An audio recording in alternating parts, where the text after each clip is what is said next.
6 months ago, Jake Morrison sat humiliated in Eleanor Whitmore's pristine office as she crushed his dreams with 4 cold words, "Not the right caliber." Tonight, as flames devoured her mansion around them, the struggling single father faced an impossible choice: escape to safety or rush back into the inferno to save the very CEO who had destroyed his life. Sometimes fate has a twisted sense of justice.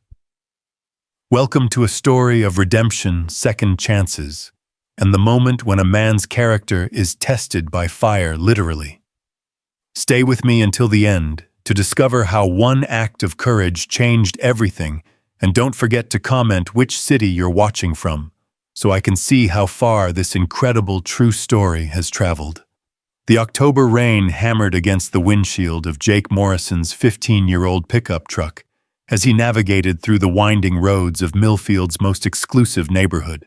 Each raindrop seemed to mock him, reminding him of the leak in his own apartment ceiling that he couldn't afford to fix.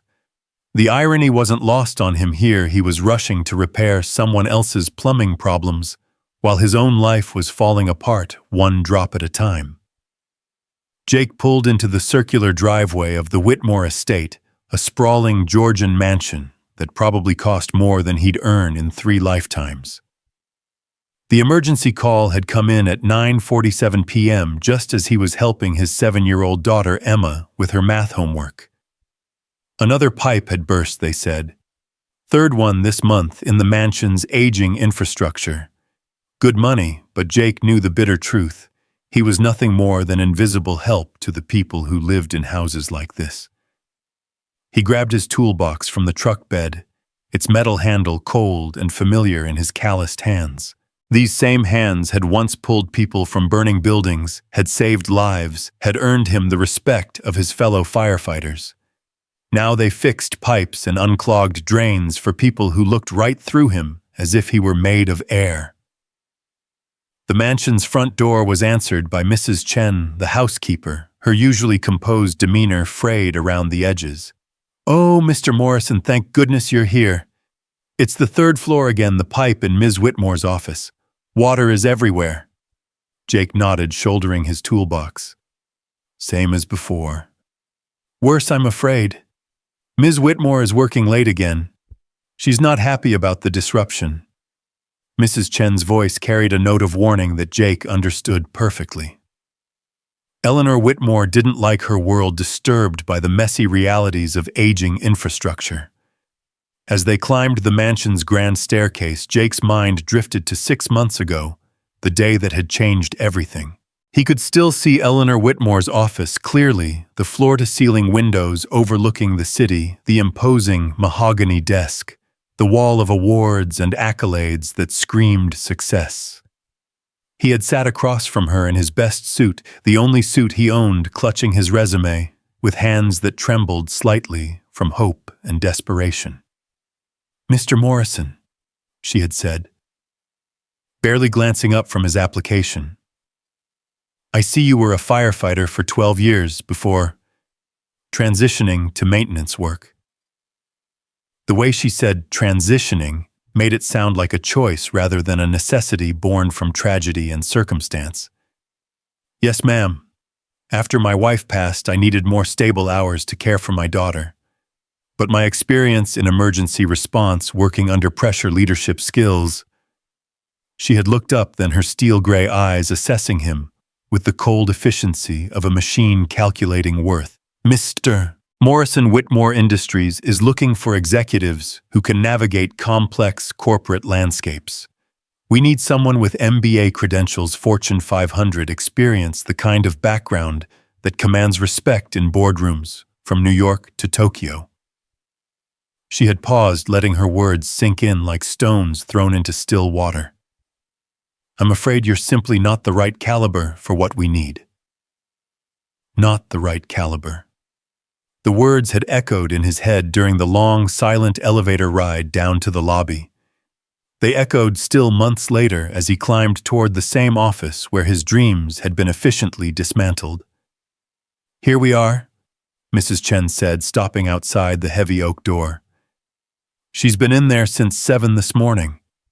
I don't think she's eaten anything except coffee and ambition." Jake managed a wry smile. The breakfast of champions in corporate America. He knocked on the door, hearing the familiar sound of typing stop abruptly. "Come in," came the crisp voice that still haunted his rejection nightmares. Eleanor Whitmore sat behind her desk, exactly as he remembered. Perfect posture. Perfectly styled auburn hair. Perfectly pressed business suit that probably cost more than his monthly rent. The only difference was the laptop screen's glow, highlighting the exhaustion she was trying so hard to hide.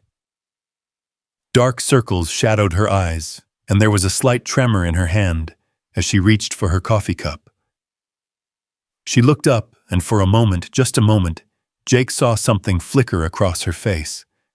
Recognition, maybe even embarrassment, before the corporate mask slid back into place. "The plumber," she said, as if that explained everything about who he was and why he existed. "Jake Morrison," he corrected quietly, setting down his toolbox. "We've met before." This time the flicker lasted longer.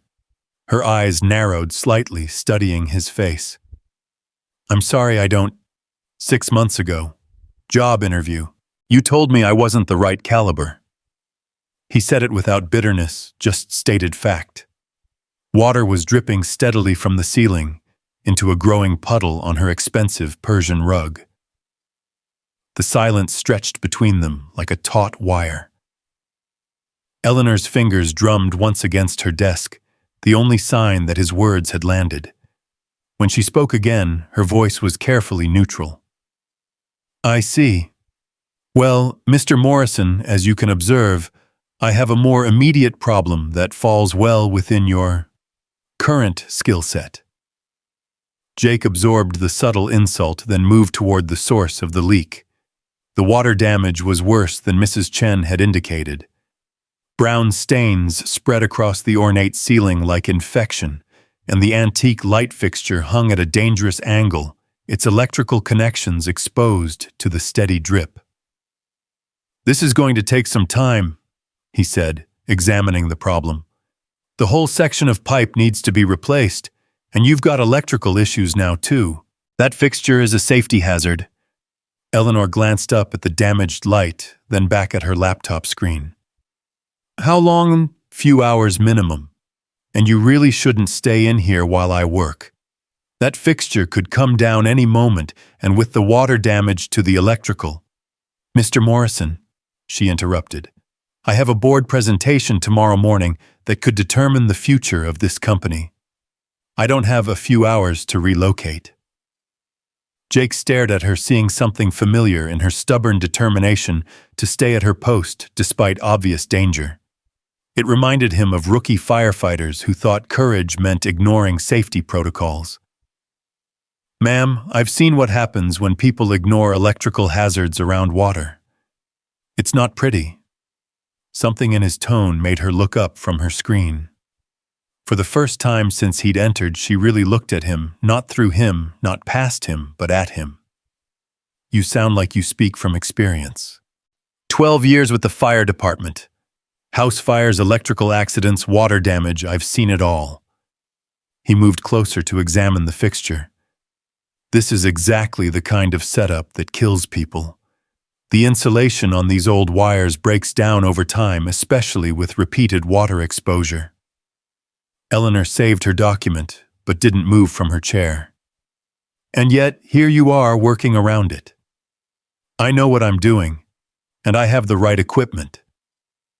Jake pulled out his voltage tester, checking the fixture's power supply. "But you don't need to be here for this.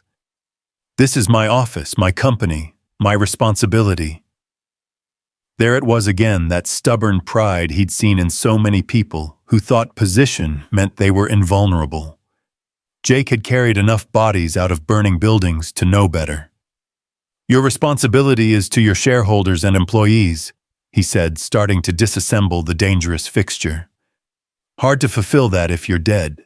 And despite herself, Eleanor almost smiled. Direct. I remember that about your interview. Jake paused, wrench in hand. You do remember.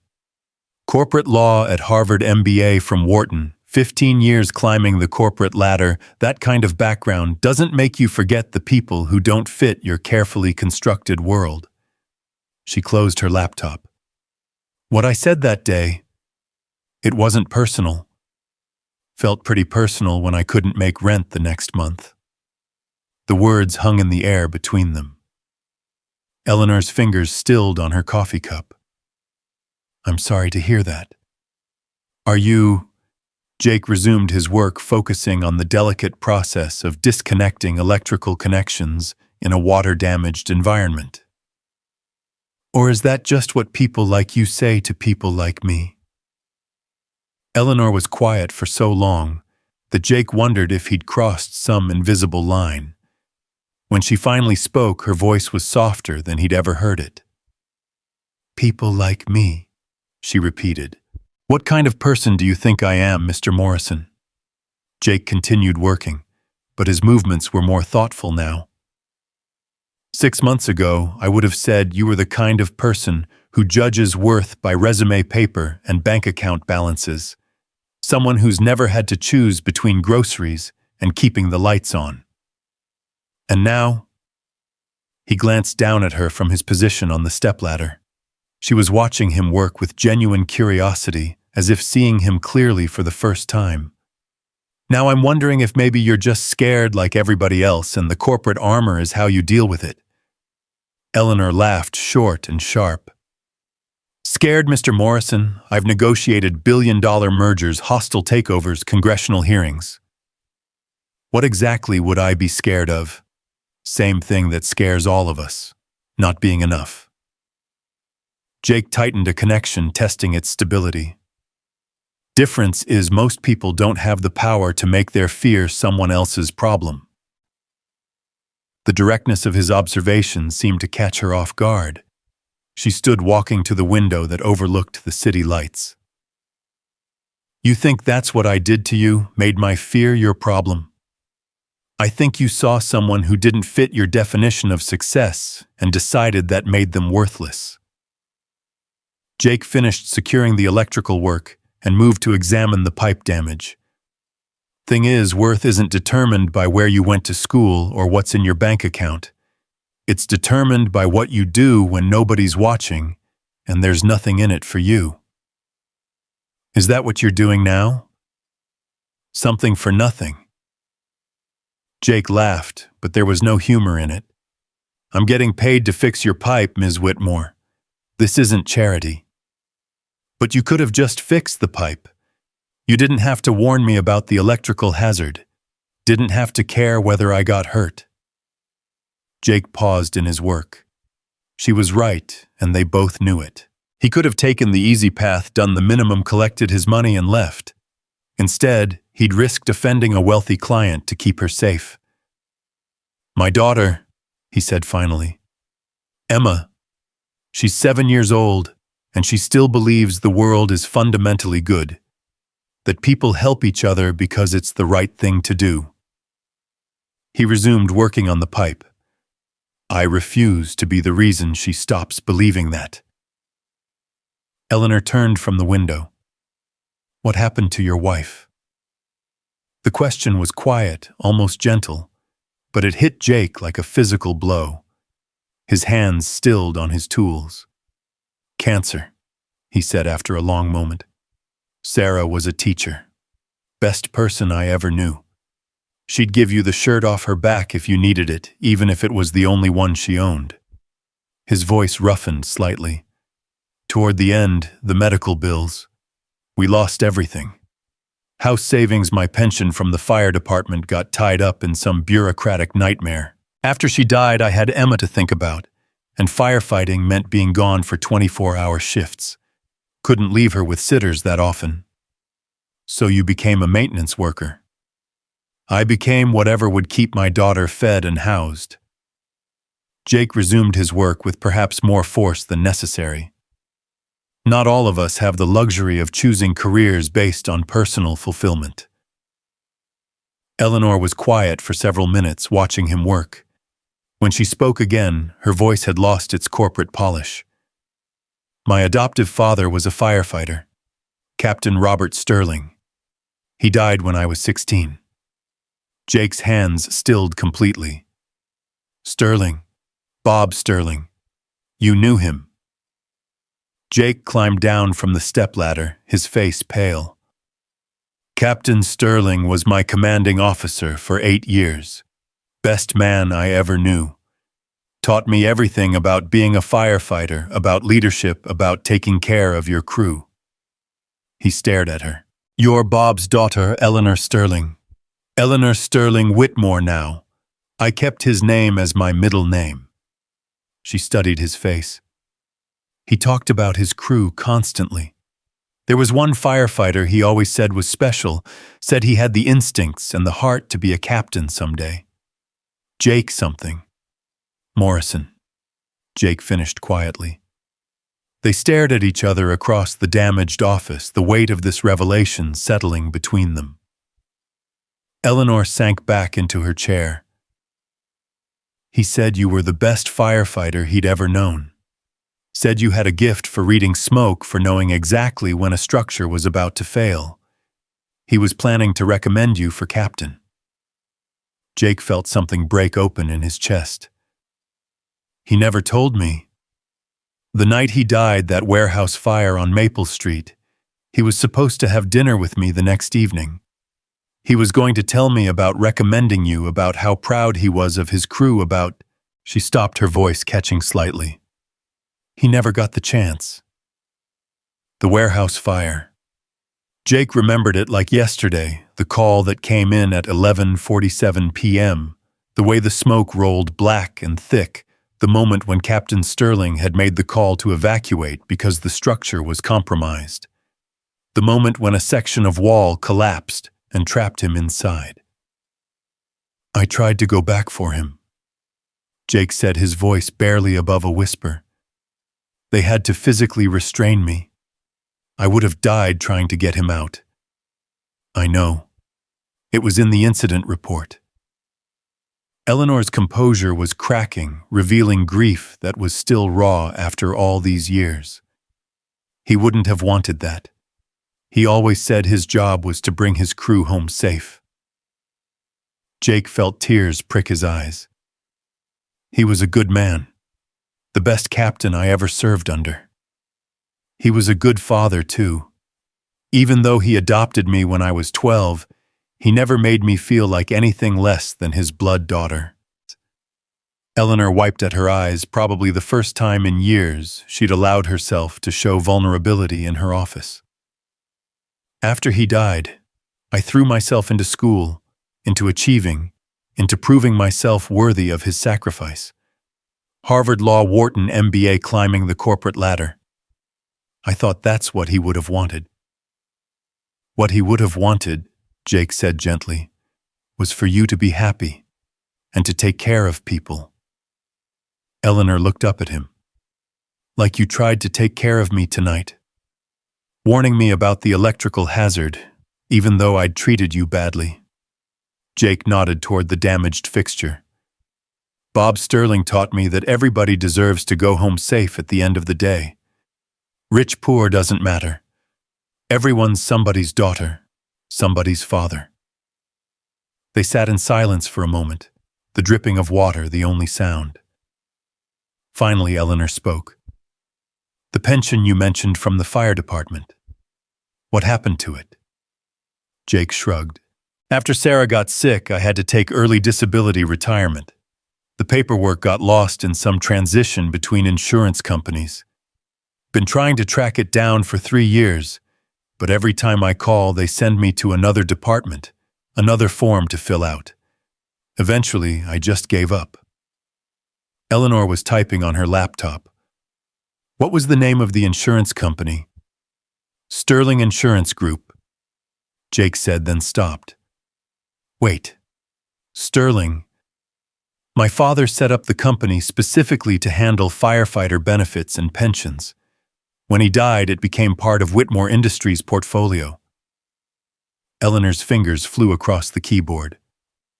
Morrison Jacob T. Badge number 2847 Disability Retirement. October 2019. Jake stared at her. How did you... I'm looking at your file right now. Pension payments were suspended pending medical review, but the review was never completed because... She scrolled down, her face darkening. Because someone in my company's benefits department marked your case as non-priority due to limited claim value. The words hit Jake like a physical blow. Non-priority. 12 years of service exemplary record injured in the line of duty, and someone decided your pension wasn't worth their time because the monthly payments were relatively small. Eleanor's voice was tight with anger. This is exactly the kind of bureaucratic negligence my father spent his career fighting against. Jake sat down heavily in the chair across from her desk, the same chair where his dreams had been crushed 6 months ago. So for 3 years, while I've been struggling to keep food on the table and a roof over Emma's head, my pension has been sitting in some corporate account, earning interest. With penalties and compound interest, you're owed approximately $47,000 in back payments, plus ongoing monthly benefits of $100. Eleanor was still scrolling through his file. But that's not all. There's a note here from my father dated just 2 weeks before he died. Jake's heart stopped. What kind of note? A recommendation. He was planning to nominate you for a teaching position at the fire academy and...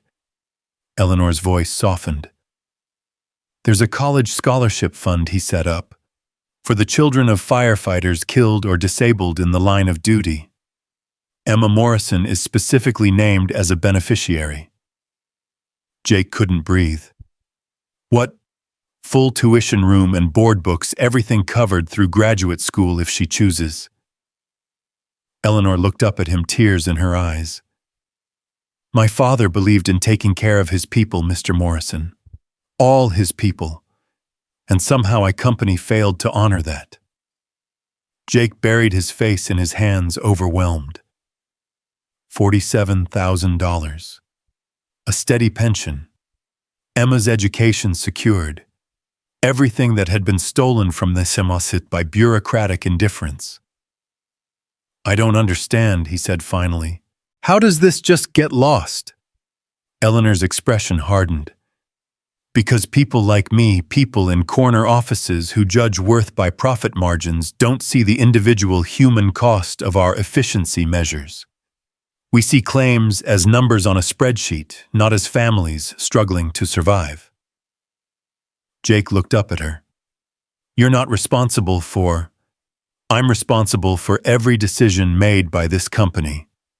Every policy, every procedure, every person whose life we impact. Eleanor stood pacing to the window. 6 months ago, I sat in this office and told a man who'd sacrificed everything for his community that he wasn't the right caliber for my company.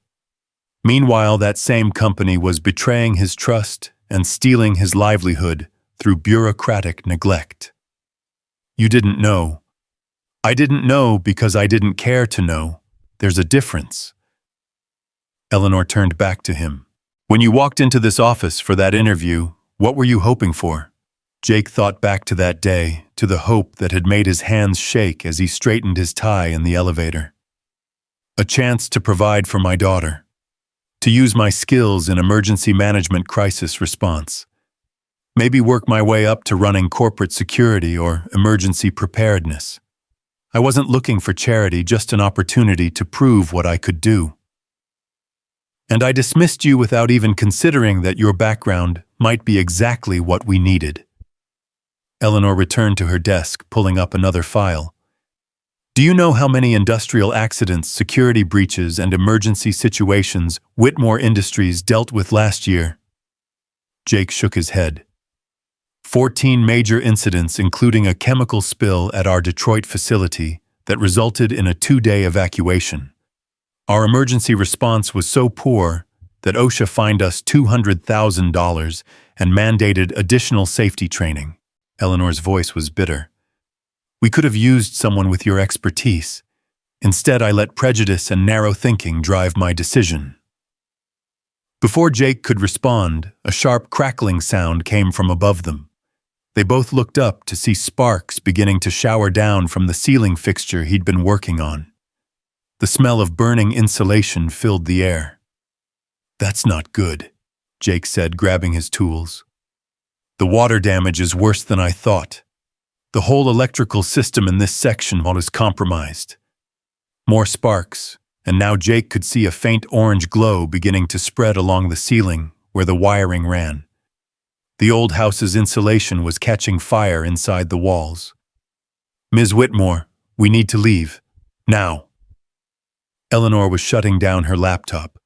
"Let me just save—" A section of ceiling tile fell landing on her desk in a shower of sparks and burning debris. Jake vaulted over the desk, grabbing Eleanor's arm. "Leave it, we need to go." But even as he pulled her toward the door, Jake could see they might already be too late. Smoke was beginning to seep through the walls, and the electrical fire was spreading faster than either of them had anticipated. The old mansion, with its decades of accumulated dust and dry wood, was about to become a tinderbox. Eleanor stumbled as they reached the door, her high heels catching on the debris-scattered floor.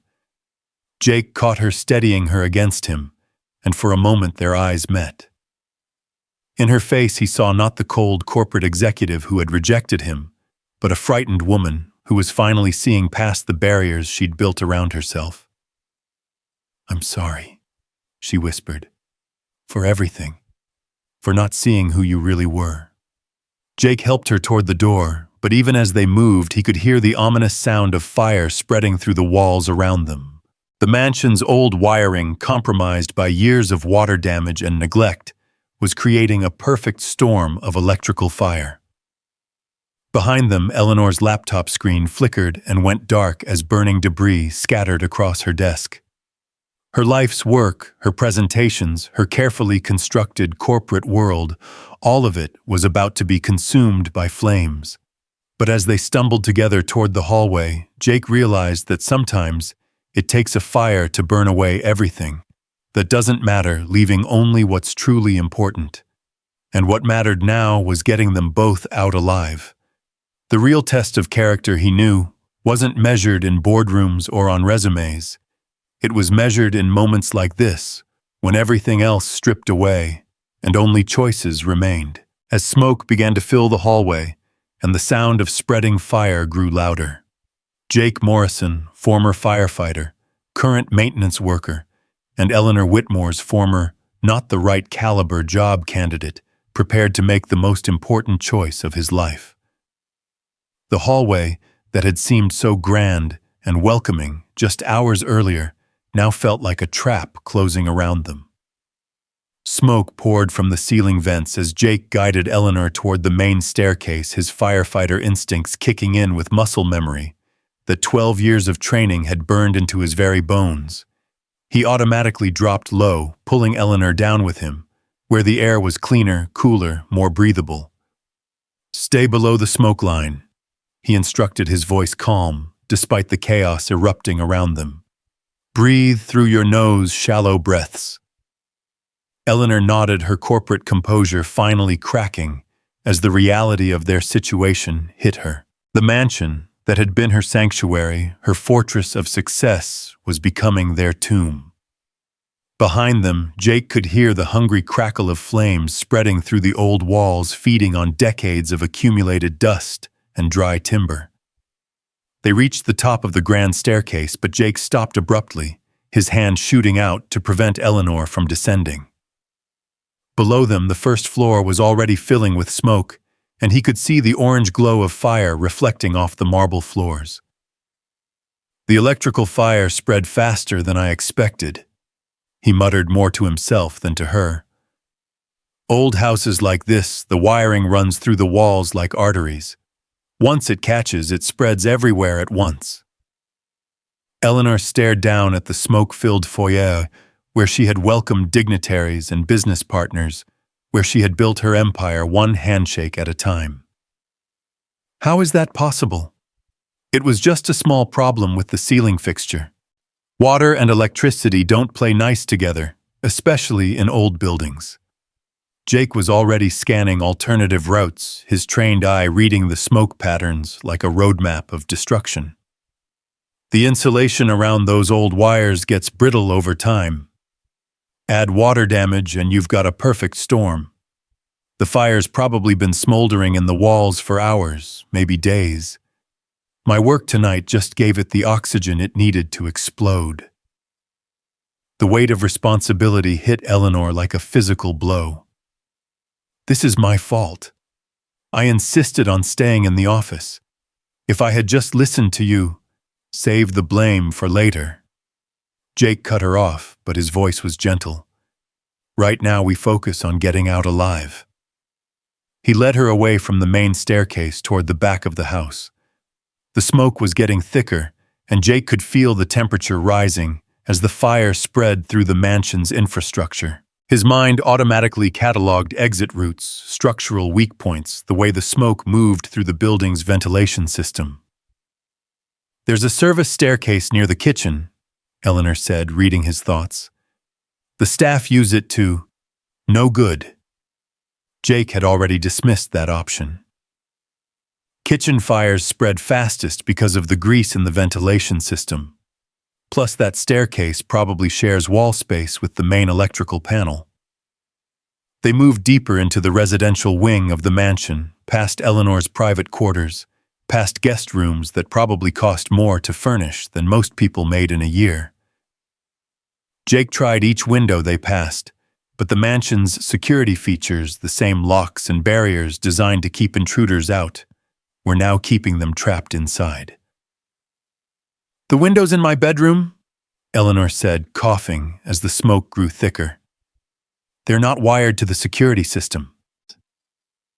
Jake followed her into the master suite, a room that under other circumstances would have intimidated him with its obvious wealth and luxury. Now he saw only potential escape routes and structural hazards. Eleanor's bedroom windows faced the back garden, a 20-foot drop to landscaped grounds. He examined the windows, testing the locks, measuring the distance to the ground.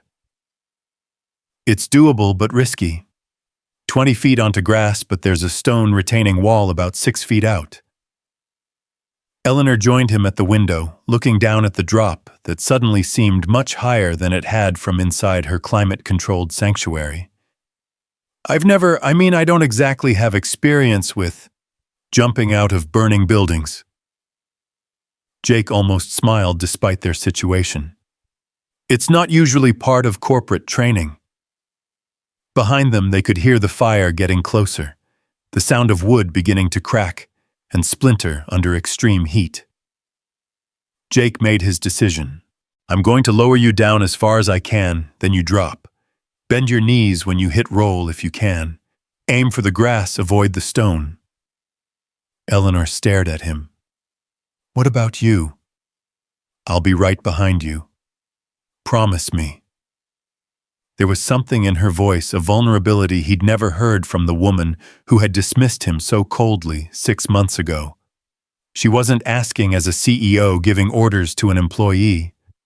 She was asking as one human being to another someone who had just discovered that her company had betrayed the memory of the father she'd loved, someone who was facing the possibility that her last conversation with another person might have been an apology for years of blindness and prejudice. "I promise," Jake said, and meant it. He forced the window open immediately, feeling the rush of cool October air against his face. The contrast made him realize just how hot the mansion had become, how quickly the fire was consuming everything in its path. Below them, he could see the flicker of flames beginning to emerge from first-floor windows. "The whole house is going up," Eleanor whispered, staring down at her burning empire. "Houses can be rebuilt," Jake said, helping her climb onto the window ledge. "People can't." Eleanor looked back at him, and for a moment the years seemed to fall away. She wasn't the successful CEO who had built a corporate empire. She wasn't the Harvard Law graduate with the corner office and the seven-figure salary. She was just Eleanor Sterling, the daughter of a firefighter, who had taught her that people mattered more than things, that character was measured by how you treated others when no one was watching. "My father would have liked you," she said quietly. "He did like me. That's what this whole mess has been about." Jake helped her turn around, so she was facing into the room, her back to the 20-foot drop. "Hold on to my wrists, not my hands. I'm going to lower you down as far as I can." Eleanor's grip was surprisingly strong, her manicured fingers digging into his forearms as he leaned out the window, supporting her full weight. She was heavier than he'd expected, not because she was large, but because fear made everything heavier, made every muscle tense with the anticipation of falling. "I can't do this," she said, panic creeping into her voice as she dangled outside the window. "Yes, you can." Jake's voice was steady, authoritative in the way that had made him a natural leader in the firehouse. "Look at me, not down. You're Eleanor Whitmore. You've faced down congressional committees and hostile takeovers. This is just another boardroom, except the stakes are real." Despite everything, Eleanor almost laughed. "This is nothing like a boardroom." "Sure it is. You assess the situation, you make the hard choice, you execute the plan. Only difference is, this time someone's life depends on you getting it right." Jake paused. "Your life." Eleanor met his eyes, and he saw the moment when her corporate training kicked in, the ability to compartmentalize fear, to focus on the task at hand, to make difficult decisions under pressure. It was the same skill set that had built her empire, just applied to a very different kind of problem. "Okay," she said. "I'm ready." Jake lowered her as far as his arms would reach until she was dangling just 10 feet above the ground. "On 3. 1, 2. Eleanor let go before he reached 3, dropping into the darkness below. Jake heard her hit the ground, with a grunt of pain, then silence. "Eleanor, are you okay?" "I'm alive," came her voice from below, strained but strong. "Twisted my ankle, I think, but I'm alive." Jake looked back into the bedroom. The fire had reached this wing of the house, and he could see flames beginning to lick at the doorframe. Smoke was pouring in now, thick and black and toxic. He had maybe 30 seconds before the room became uninhabitable. He climbed onto the window ledge, but as he prepared to drop, a section of ceiling collapsed behind him, sending a shower of burning debris across the room. The impact shook the entire mansion, and Jake realized with growing alarm that the fire had compromised the building's structural integrity much faster than he'd anticipated. "Jake," Eleanor's voice from below was sharp with fear. "The whole side of the house is on fire."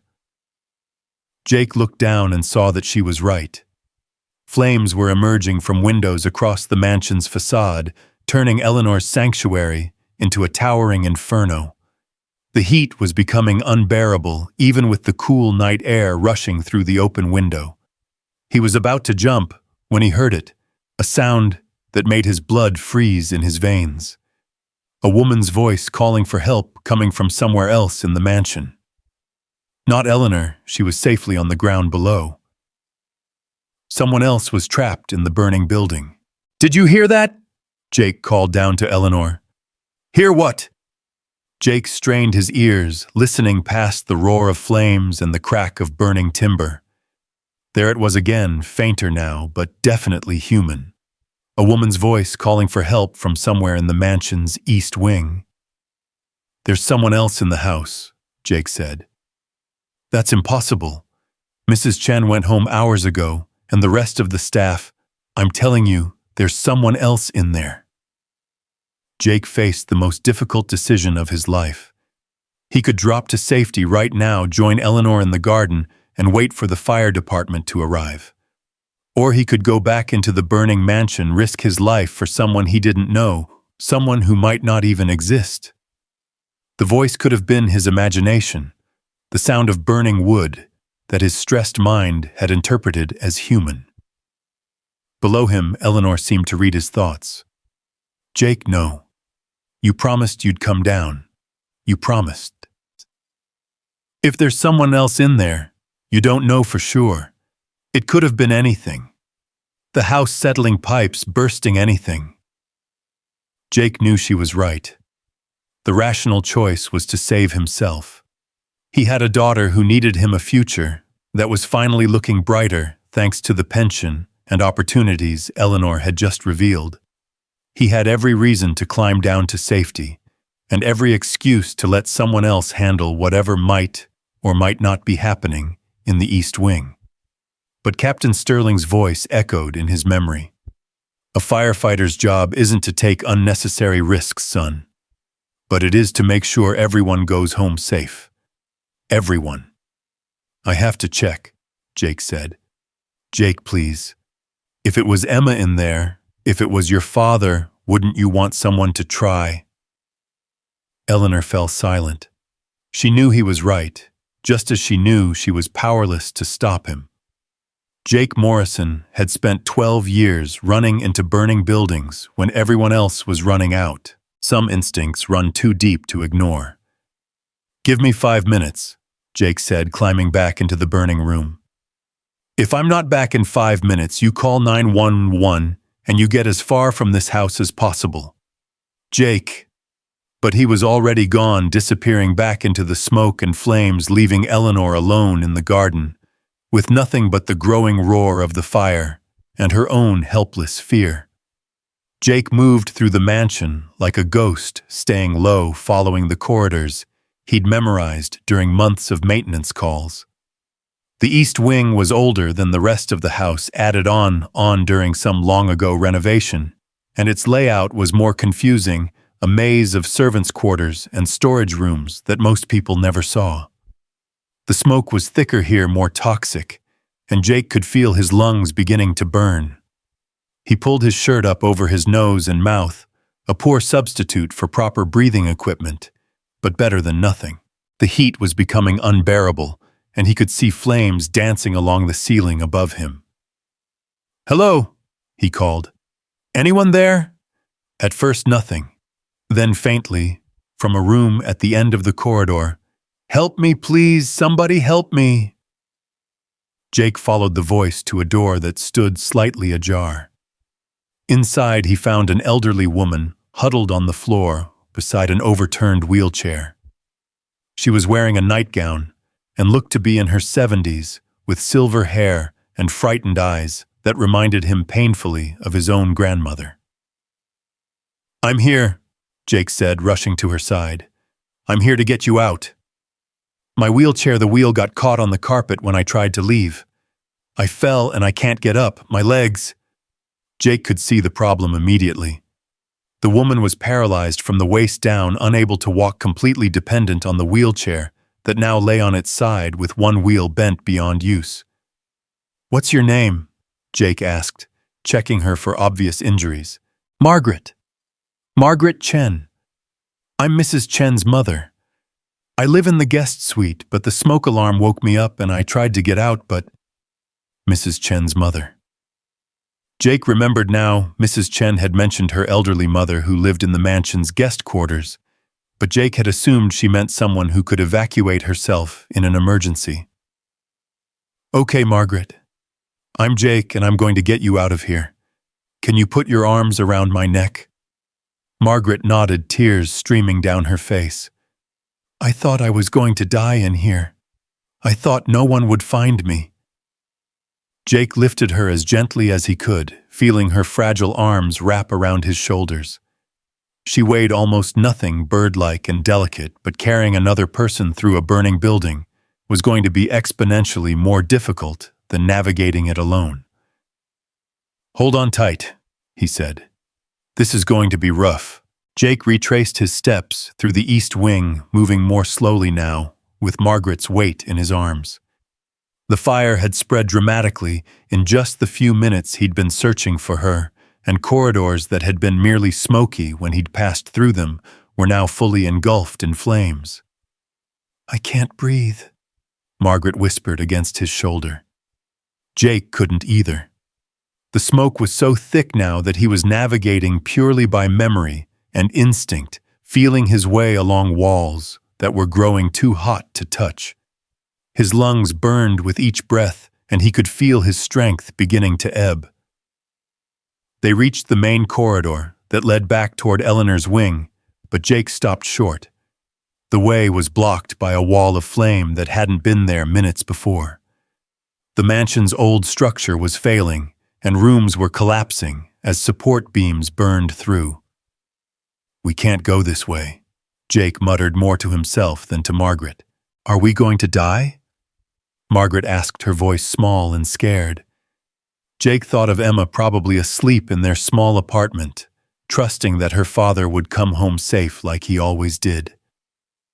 He thought of Eleanor waiting in the garden, holding on to his promise that he'd be right behind her. He thought of Captain Sterling, who had taught him that a firefighter never gives up, never stops looking for a way to bring people home. "No," Jake said firmly. "We're not going to die. There's always another way out." He turned back, looking for alternative routes through the maze of the mansion's layout. There was a window in the library that faced the side yard if they could reach it. The library was in the original part of the house, which might not be as compromised as the newer additions. Jake adjusted his grip on Margaret and headed toward the library, praying that the old building's bones were stronger than its aging electrical system. Behind them, he could hear sections of the mansion beginning to collapse as the fire consumed load-bearing structures. "Talk to me, Margaret," Jake said, needing to keep her conscious and alert. "Tell me about your daughter." "Mei Lin. She's such a good girl. Works so hard, takes care of me, never complains." Margaret's voice was getting weaker, but she continued talking. "She doesn't know I'm here tonight. She thinks I'm staying with my sister in Chinatown. I came back early to surprise her, but the key code wasn't working, so I used the guest entrance." Jake realized what had happened. Margaret had returned unexpectedly, entering through a side door that wouldn't have triggered any of the mansion's usual security protocols. Mrs. Chen had left for the evening thinking the house was empty, except for Eleanor, and Eleanor had been so focused on her work that she never knew about the unexpected guest in the East Wing. They reached the library, and Jake felt a surge of hope. The room was still relatively clear, the fire having not yet reached this section of the mansion. The windows were tall and narrow, designed for an earlier era when buildings were constructed for beauty rather than emergency egress, but they would have to do. Jake set Margaret down gently on a leather sofa and examined the windows. They were locked, but more importantly, they were made of thick, old-fashioned glass that wouldn't break easily. Outside, he could see the ground was closer here, maybe 12 feet down to a flagstone patio. "Margaret, I need you to stay right here while I work on the window, okay?" She nodded, but Jake could see she was fading. Smoke inhalation was taking its toll on her elderly lungs, and they were running out of time. The library wouldn't stay safe much longer. Jake grabbed a heavy brass bookend from one of the shelves and used it to smash the window glass. The cool night air rushed in immediately, providing blessed relief from the smoke and heat. But the opening was narrow, and getting Margaret through it was going to be a challenge. "Can you hear me, Margaret?" Her eyes were closed, but she nodded weakly. "I'm going to have to lower you down to someone who's waiting below. She's going to catch you, okay?" Jake leaned out the window. Eleanor, I need you." Eleanor's voice came from somewhere in the darkness below. "Jake, thank God," I thought, "where are you?" "Library window side of the house. I've got Mrs. Chen's mother with me, but she's in bad shape. I need to lower her down." "I'm here. I can see you." Jake looked down and saw Eleanor standing below her business suit, torn and dirty. her carefully styled hair disheveled, but very much alive and alert. "She's elderly and unconscious. You're going to have to catch her." "I'll catch her." Jake lifted Margaret again, marveling at how light she felt, how fragile. Getting her through the narrow window was like threading a needle, but he managed it, holding her wrists while she dangled outside the building. "Ready?" he called down to Eleanor. "Ready." Jake released Margaret, watching her fall into Eleanor's waiting arms. Both women went down hard, but Eleanor managed to break Margaret's fall, absorbing most of the impact herself. "Is she breathing?" Jake called. Eleanor checked, then called back up. "Yes, but barely. We need to get her to a hospital." Jake was about to climb through the window himself when he heard something that made his heart stop. Sirens. Fire trucks approaching the mansion, which meant professional firefighters would be here in minutes. Relief flooded through him, followed immediately by a new terror. If the fire department was arriving, they would be doing what firefighters always do, searching the building for survivors. They would be putting themselves at risk to look for people who might or might not be inside, just as Jake had done for Margaret. But Jake knew something the arriving firefighters didn't know. He knew exactly how compromised the building's structure had become, knew which sections were about to collapse, knew that the electrical fire had created conditions that made standard firefighting procedures extremely dangerous. He could escape, now drop down to join Eleanor, and Margaret wait for the paramedics to take care of Margaret's smoke inhalation. But if he did, that firefighters might die searching for survivors in a building that Jake knew better than anyone else alive. "Eleanor," Jake called down. "The fire department's here. Take Margaret and get back to the street. Make sure they know the building's electrical system is completely compromised. It's not safe for standard interior attack." "What about you?" Jake looked back into the library, where smoke was beginning to seep under the door. In a few minutes, this room would be as dangerous as the rest of the mansion. But in those few minutes, he could provide information that might save the lives of the firefighters who were about to risk everything to search for survivors. "I need to guide them," Jake said. "I know this building better than anyone, and I know where the structural damage is worst. If they go in blind, some of them might not come out." Eleanor stared up at him, understanding dawning in her eyes. "You're going back in there?" "Just for a few minutes. Just to make sure they know what they're dealing with." "Jake, no, you've done enough. You saved Margaret, you saved me. And now I need to save them." Jake thought of the young firefighters who would be arriving, men and women with the same brave stupidity that had once driven him to run into burning buildings. Captain Sterling always said a firefighter's job is to bring everyone home safe. That includes other firefighters. Eleanor opened her mouth to argue, but the sound of approaching sirens was getting louder. Jake was out of time. "Take care of Margaret," he said. "And Eleanor." "What?" "Thank you for showing me my father's file, for making things right. It means everything." Before she could respond, Jake disappeared back into the smoke-filled library, leaving Eleanor standing in the garden with an unconscious elderly woman in her arms, and the growing certainty that she was watching a genuinely good man walk back into hell for the sake of strangers who didn't even know he existed. The sirens were getting louder, and Eleanor could see the flashing red lights beginning to reflect off the smoke that poured from every window of her burning mansion.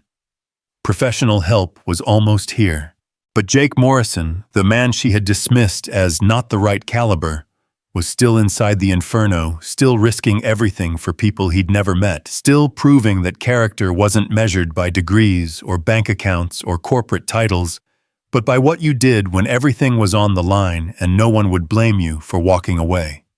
The first fire truck rounded the corner onto Whitmore Estates' circular drive just as Jake disappeared back into the smoke-filled library.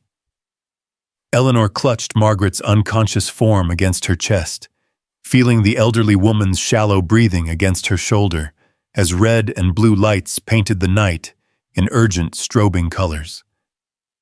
The mansion behind her was now fully engulfed flames reaching toward the October sky like desperate fingers, and somewhere inside that inferno, a man who had every reason to hate her was risking his life to save people he'd never met. Captain Maria Santos jumped down from Engine 47, her trained eyes immediately assessing the scene.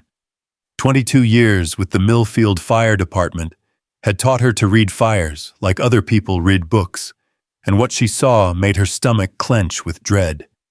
The electrical fire had created a perfect storm of destruction, consuming the old mansion's infrastructure with terrifying efficiency. "How many people inside?" Santos shouted to Eleanor as her crew began pulling equipment from the truck. Eleanor struggled to her feet, still supporting Margaret's weight.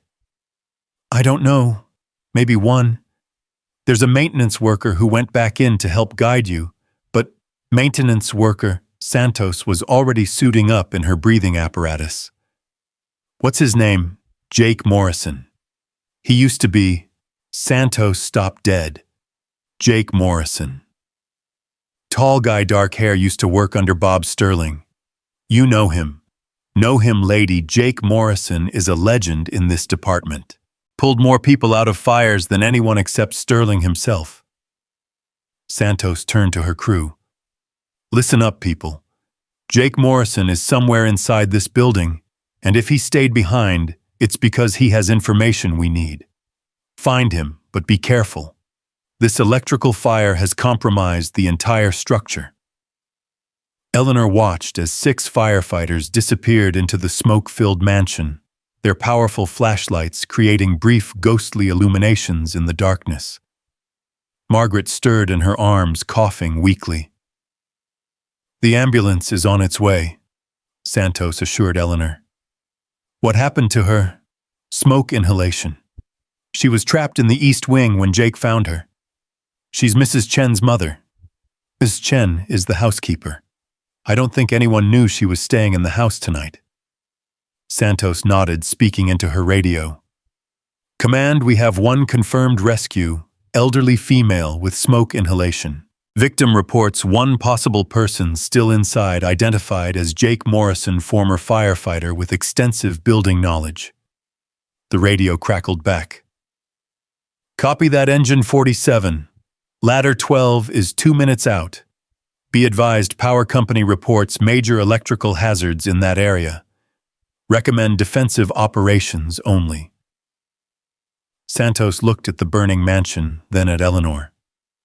"This Jake Morrison, why did he go back inside if he already got you and the elderly woman out?" Eleanor felt tears she hadn't even realized she was shedding. "Because he said his job was to bring everyone home safe, including other firefighters." Inside the mansion, Jake was making his way through corridors he had walked countless times over the past 6 months, but now transformed into something from a nightmare. The familiar layout was becoming unrecognizable as smoke obscured landmarks and heat made every surface dangerous to touch. The structural damage was worse than he had feared. Sections of ceiling were sagging ominously, and he could hear the groaning of support beams pushed beyond their limits. Jake knew he had minutes, maybe less, before the building became unsurvivable, even for someone with his experience.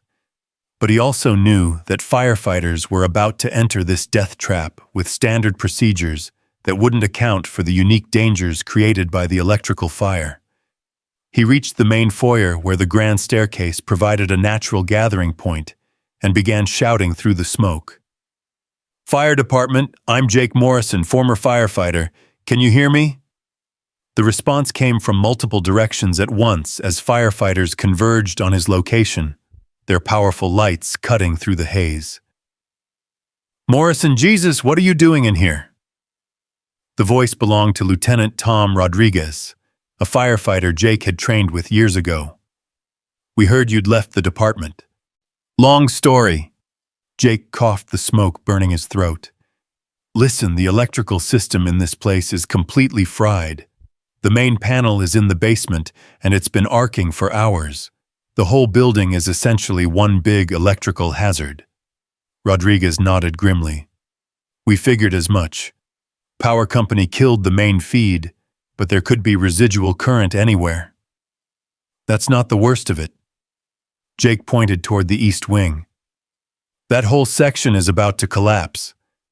The support beams under Mrs. Whitmore's office were damaged in the initial electrical blast, and the fire has been working on them ever since. I'd give it 10 minutes, maybe 15, before the whole east wing comes down. Any other people inside? I don't think so, but I can't be sure. The mansion has guest quarters, servant rooms, storage areas that nobody uses regularly. If you're going to do a full search, avoid the east wing entirely, and watch the ceiling in the north corridor. I saw some serious sagging there.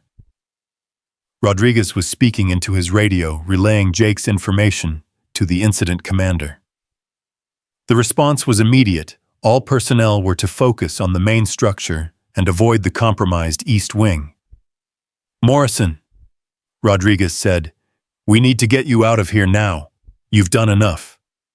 Jake nodded, but as they began moving toward the exit, a new sound cut through the roar of flames, a sharp metallic groaning that Jake recognized with growing alarm.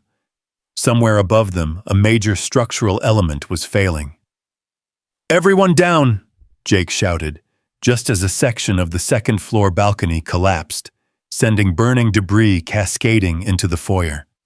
The firefighters dove for cover, their training taking over, but Jake saw immediately that their exit route was now blocked by fallen timber and twisted metal.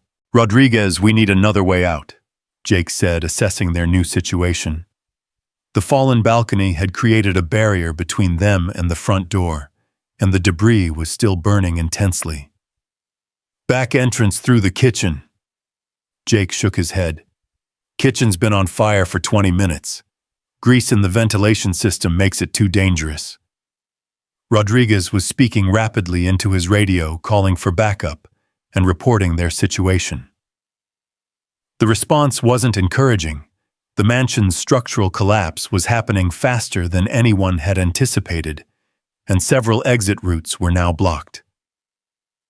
There's a set of French doors in the conservatory, Jake said. West side of the house. If we can get there, it opens directly onto the back lawn. Lead the way. Jake began navigating through the smoke-filled corridors toward the conservatory, but with each step he could feel the building deteriorating around them. The walls were radiating heat that spoke of fire burning just inches away, and the floor beneath their feet felt unstable, as if the very foundations of Eleanor's empire were crumbling. They reached the conservatory, a glass-walled room that Eleanor had used for entertaining wealthy donors and business partners. Under normal circumstances, it was elegant and airy. Now it was a death trap. The glass walls had cracked from the heat, and several panes had already shattered, creating razor-sharp obstacles in their path. Careful of the glass, Jake warned, but even as he spoke, he could see that their escape route was compromised. The French doors that should have led to safety were blocked by a massive section of roof that had collapsed from above. Rodriguez surveyed the blocked exit with growing frustration. Any other ideas? Jake thought frantically. The mansion's layout was becoming a maze of blocked passages and structural hazards, but there had to be another way out. There always was. Captain Sterling had taught him that. You just had to think beyond conventional solutions. The wine cellar, Jake said suddenly. There's a wine cellar with an external entrance, storm doors that open directly to the outside. It's accessible through the basement. The basement in an electrical fire. The wine cellar is in a separate section, original foundation from when the house was first built. Stone walls separate ventilation. If the electrical problems are confined to the newer additions. Rodriguez looked skeptical, but their options were rapidly disappearing. The conservatory was filling with smoke, and they could hear more structural failures happening throughout the mansion. Show me, Rodriguez said. Jake led the team of firefighters down a narrow staircase he had used countless times during maintenance calls. The basement was a labyrinth of storage rooms, utility areas, and mechanical systems that kept the mansion functioning. Under normal circumstances, it was merely cramped and poorly lit. Now, with smoke seeping through every crack and the constant threat of electrical hazards, it felt like descending into hell itself. The wine cellar was exactly where Jake remembered it, a stone-walled room that felt like stepping back in time to the mansion's original construction. The air was clearer here, and most importantly, the external storm doors were exactly where Jake had remembered them. Rodriguez tested the doors, finding them locked, but not insurmountable. "Stand back," he ordered, then used his axe to break through the wooden barrier. Cool night air rushed in, and Jake felt a surge of relief so intense it was almost overwhelming. They were going to make it out alive. One by one, the firefighters climbed through the storm doors into the back garden of the estate. Jake was the last to emerge, and as he stepped onto the grass, he found himself looking back at the mansion that had been both his workplace and, tonight, nearly his tomb. The entire structure was now engulfed in flames that reached high into the October sky. Eleanor's empire, built over years of corporate success and careful planning, was being reduced to ash and memory in a matter of hours. Morrison. The voice belonged to Captain Santos, who was coordinating operations from a command post set up on the front lawn. "Thank God you're alive. We've been getting reports that the whole East Wing just collapsed." Jake nodded, too exhausted to speak. The adrenaline that had carried him through the rescue was beginning to fade, replaced by the bone-deep weariness that always followed extreme danger. "The woman you rescued, Margaret Chen, she's on her way to Millfield General. Paramedics say she'll be okay, thanks to you getting her out when you did. And Eleanor Whitmore." Santos pointed toward an ambulance parked near the street. "She's over there. Refused medical transport, said she was staying until she knew you were safe." Santos paused, studying Jake's face. "She told me what you did in there. Going back for an elderly woman you didn't even know, then staying behind to help us navigate the building. That took serious guts." Jake shook his head. "Just did what needed to be done." "That's what Bob Sterling used to say." Santos's expression softened. "You know, we always wondered what happened to you after you left the department. Sterling talked about you, constantly said you had the instincts to be a great captain someday." The words hit Jake like a physical blow. "He never told me that. Bob was old school, figured praise made firefighters overconfident. But he was planning to recommend you for promotion before—" Santos's voice trailed off. Everyone in the department knew how Captain Sterling had died. Jake looked toward the ambulance where Eleanor was waiting, and he could see her watching the burning mansion with an expression he couldn't quite read. Loss, certainly, but also something that looked like relief, as if the fire had burned away more than just her material possessions. "I should check on her," Jake said. Santos nodded. "Morrison. What you did tonight, Sterling would have been proud." Jake walked across the lawn toward Eleanor, passing firefighters who nodded respectfully as he passed. The Millfield Fire Department was a tight community, and word had already spread about Jake Morrison's actions inside the burning mansion. To them, he wasn't a maintenance worker who had been rejected for a corporate job. He was one of their own, a man who had honored the traditions and values that Captain Sterling had spent his career defending. Eleanor was sitting on the ambulance's rear bumper, holding an ice pack against her ankle, where she had twisted it during Margaret's rescue. Her business suit was torn and soot-stained, her carefully styled hair disheveled, but she looked up at Jake's approach with an expression of profound relief. "You're alive," she said simply. "So are you. And Margaret. The paramedics said she'll recover completely. Smoke inhalation, but no permanent damage." Eleanor studied Jake's face in the flashing lights of the emergency vehicles. They told me you stayed inside to help guide the firefighters, after everything you'd already done. Jake sat down beside her on the ambulance bumper, suddenly feeling the full weight of exhaustion. Captain Sterling always said our job was to bring everyone home safe. Tonight, that included the firefighters who were risking their lives to search the building. Eleanor was quiet for a moment, watching her mansion burn. I built that house as a monument to success. Every room was designed to impress, every piece of furniture chosen to demonstrate wealth and achievement. Tonight, watching it burn, I realized something. What's that? It was never a home. It was just a very expensive way to hide from the world. Eleanor turned to look at Jake. You know what the strangest part is? For the first time in years, I feel like I can breathe. They sat in comfortable silence, watching the firefighters work to contain the blaze and prevent it from spreading to neighboring properties. The mansion itself was beyond saving, everyone could see that. But the fire department's efforts were focused now on protecting other structures and ensuring that no one else would be hurt. Jake, Eleanor said finally, there's something I need to tell you. About your pension, about the scholarship for Emma, about all the ways my company failed you. Eleanor, you don't have to. Yes, I do. Eleanor's voice carried a conviction that reminded Jake of her father's moral certainty. What happened to you wasn't just bureaucratic negligence. It was a systematic failure of leadership, starting with me. I built a company that prioritized profit over people, efficiency over compassion. The culture I created is what allowed your claim to be ignored, your family's needs to be dismissed as non-priority.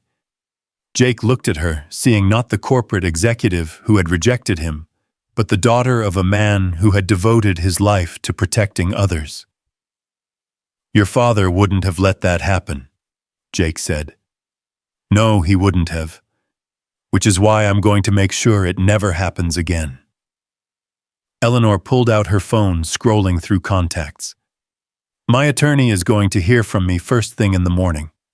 Not just about your case, but about a complete overhaul of how Whitmore Industries handles employee benefits, pension claims, and corporate responsibility. Eleanor, you don't have to rebuild your entire company because of what happened to me. Eleanor looked back at the burning mansion, then at Jake. Maybe I do. Maybe that fire burned away more than just a building. Maybe it burned away the excuses I've been making for years about why corporate success had to come at the expense of human decency. A paramedic approached them, checking on Eleanor's ankle and offering to examine Jake for smoke inhalation. Both declined further medical attention, but accepted bottles of water and oxygen masks to help clear their lungs. Ms. Whitmore, the paramedic said, we're going to need a statement for our report. About the cause of the fire, the people involved, that sort of thing. Eleanor nodded. The fire started in my office due to electrical problems with water damage. Mr. Morrison was performing maintenance work when the situation became dangerous. He saved my life and the life of Mrs. Chen's mother at considerable risk to himself. The paramedic made notes, then looked at Jake. Sir, we'll need your statement as well. You were the last to leave the building. Not exactly. I went back inside to help guide the fire department. But yes, I was familiar with the building layout and the specific hazards created by the electrical fire. As the paramedic continued taking statements, Jake found himself thinking about the chain of events that had led to this moment. 6 months ago, he had sat in Eleanor's office, desperate for a job that would provide stability for his daughter. Tonight, that same office had burned around them while they discovered truths that had been hidden for years. Mr. Morrison, the paramedic said, the incident commander wanted me to tell you that your information about the structural damage saved lives tonight. The east wing collapsed exactly when you predicted it would. Jake nodded, but his thoughts were elsewhere. He was thinking about Emma sleeping safely in their apartment, unaware that her father had spent the evening walking through fire and smoke. He was thinking about Margaret Chen, who would wake up in a hospital bed tomorrow morning alive because someone had cared enough to search for her. He was thinking about Eleanor, who had discovered that real worth couldn't be measured in corporate achievements or material possessions. "There's something else," Eleanor said when the paramedic had moved on. "About your father's scholarship fund for Emma. It's not just tuition money." Jake looked at her. "What do you mean?" "My father set aside additional funds for what he called life expenses, housing, food, books, everything a student needs to succeed. But more than that, he established mentorship programs, internship opportunities, career guidance. He wanted to make sure that the children of firefighters had every possible advantage." Jake felt his throat tighten. He really did that. The fund has been growing for 16 years, earning interest, waiting for someone to activate it. Emma Morrison is the primary beneficiary, but there are provisions for other children too. Eleanor paused. "My father believed in investing in people, Jake. In their potential, their character, their ability to make the world better. Unlike his daughter," Eleanor smiled sadly. "His daughter lost her way for a while. But maybe tonight she found it again." They were interrupted by the arrival of a news van, followed quickly by two more. The fire at the Whitmore mansion was the kind of story that attracted media attention. Wealthy executives' home destroyed, heroic rescues, dramatic escapes. Jake watched the reporters setting up their equipment and felt a familiar urge to disappear into the background. "They're going to want to interview you," Eleanor said, following his gaze. "I don't talk to reporters." "Maybe you should. Maybe people need to hear about what real heroism looks like." Jake shook his head. "I just did what anyone would do." "No, Jake, you did what Jake Morrison would do. There's a difference." Eleanor stood testing her injured ankle. Most people would have escaped when they had the chance. Most people wouldn't have gone back for Margaret. Most people wouldn't have risked their lives to help firefighters they'd never met. Most people weren't trained by Bob Sterling. My father trained a lot of firefighters over the years. Not all of them would have done what you did tonight." Jake looked at the reporters, then at the burning mansion, then at Eleanor. "What are you going to tell them? The truth. That Jake Morrison is a hero who saved 2 lives tonight, including mine. That he's the kind of man my father spent his career trying to develop, the kind of person any company would be lucky to have." Eleanor paused. "And that I was too blind to see his worth until it almost cost us everything." A reporter approached them, microphone in hand and camera crew in tow. Jake tensed, but Eleanor stepped forward. "Miss Whitmore, I'm Sarah Chen from Channel 7 News. Can you tell us what happened here tonight?" Eleanor looked back at Jake, then faced the camera. "What happened here tonight was a reminder that real worth has nothing to do with titles or bank accounts. It has everything to do with character, courage, and the willingness to risk everything for people you don't even know." The reporter pressed for details about the fire, the damage, the insurance implications. But Eleanor kept redirecting the conversation to Jake's heroism, to the failures of corporate culture, to the need for businesses to prioritize human values over profit margins. Jake listened from a distance, amazed to hear Eleanor Whitmore, the woman who had built an empire on corporate success, publicly criticizing the very system that had made her wealthy and powerful. When the interviews were finished and the news crews had moved on to get footage of the still-burning mansion, Eleanor returned to where Jake was sitting. "You didn't have to do that," he said. "Yes, I did. For 16 years, I've been living in the shadow of my father's reputation, trying to prove myself worthy of his name. Tonight, I realized I was measuring worthiness by all the wrong standards." Jake looked at her, really looked at her, and saw something he hadn't seen 6 months ago in her corporate office. He saw Bob Sterling's daughter, the girl who had grown up believing in the values her firefighter father had taught her, before corporate success had covered those values with layers of professional ambition and social expectations. "What happens now?" Jake asked. Eleanor smiled, and for the first time since he'd known her, it reached her eyes. "Now we start over, both of us. You get your pension restored, your benefits secured, Emma's education funded. And I figure out how to run a company that would make my father proud instead of just profitable." "And your house?" Eleanor looked back at the burning mansion, which was now little more than a shell of its former grandeur. "Houses can be rebuilt. People can't. Tonight you reminded me which one actually matters." As they spoke, Captain Santos approached them, her expression serious but not unkind. "Morrison, I wanted to talk to you about something. We're always looking for qualified instructors at the Fire Academy, people with real-world experience who can teach the next generation of firefighters. The pay isn't great, but the benefits are good, and you'd be working with people who understand the value of what you bring to the table." Jake felt something stir in his chest, hope maybe, or recognition. Teaching at the Fire Academy would mean using his experience to train young firefighters, passing on the lessons that Captain Sterling had taught him years ago. "I'd like that," he said simply. "Good. Come see me next week and we'll talk details." Santos paused, glancing at Eleanor. "Ms. Whitmore, I wanted you to know what Jake did tonight, going back inside to help my crew navigate that building safely that saved lives. Firefighter lives. We don't forget things like that." After Santos left, Jake and Eleanor sat together in the growing quiet as the fire department's operations shifted from active firefighting to monitoring and cleanup. The mansion was gone, reduced to smoldering ruins and memories, but somehow the night felt more like a beginning than an ending.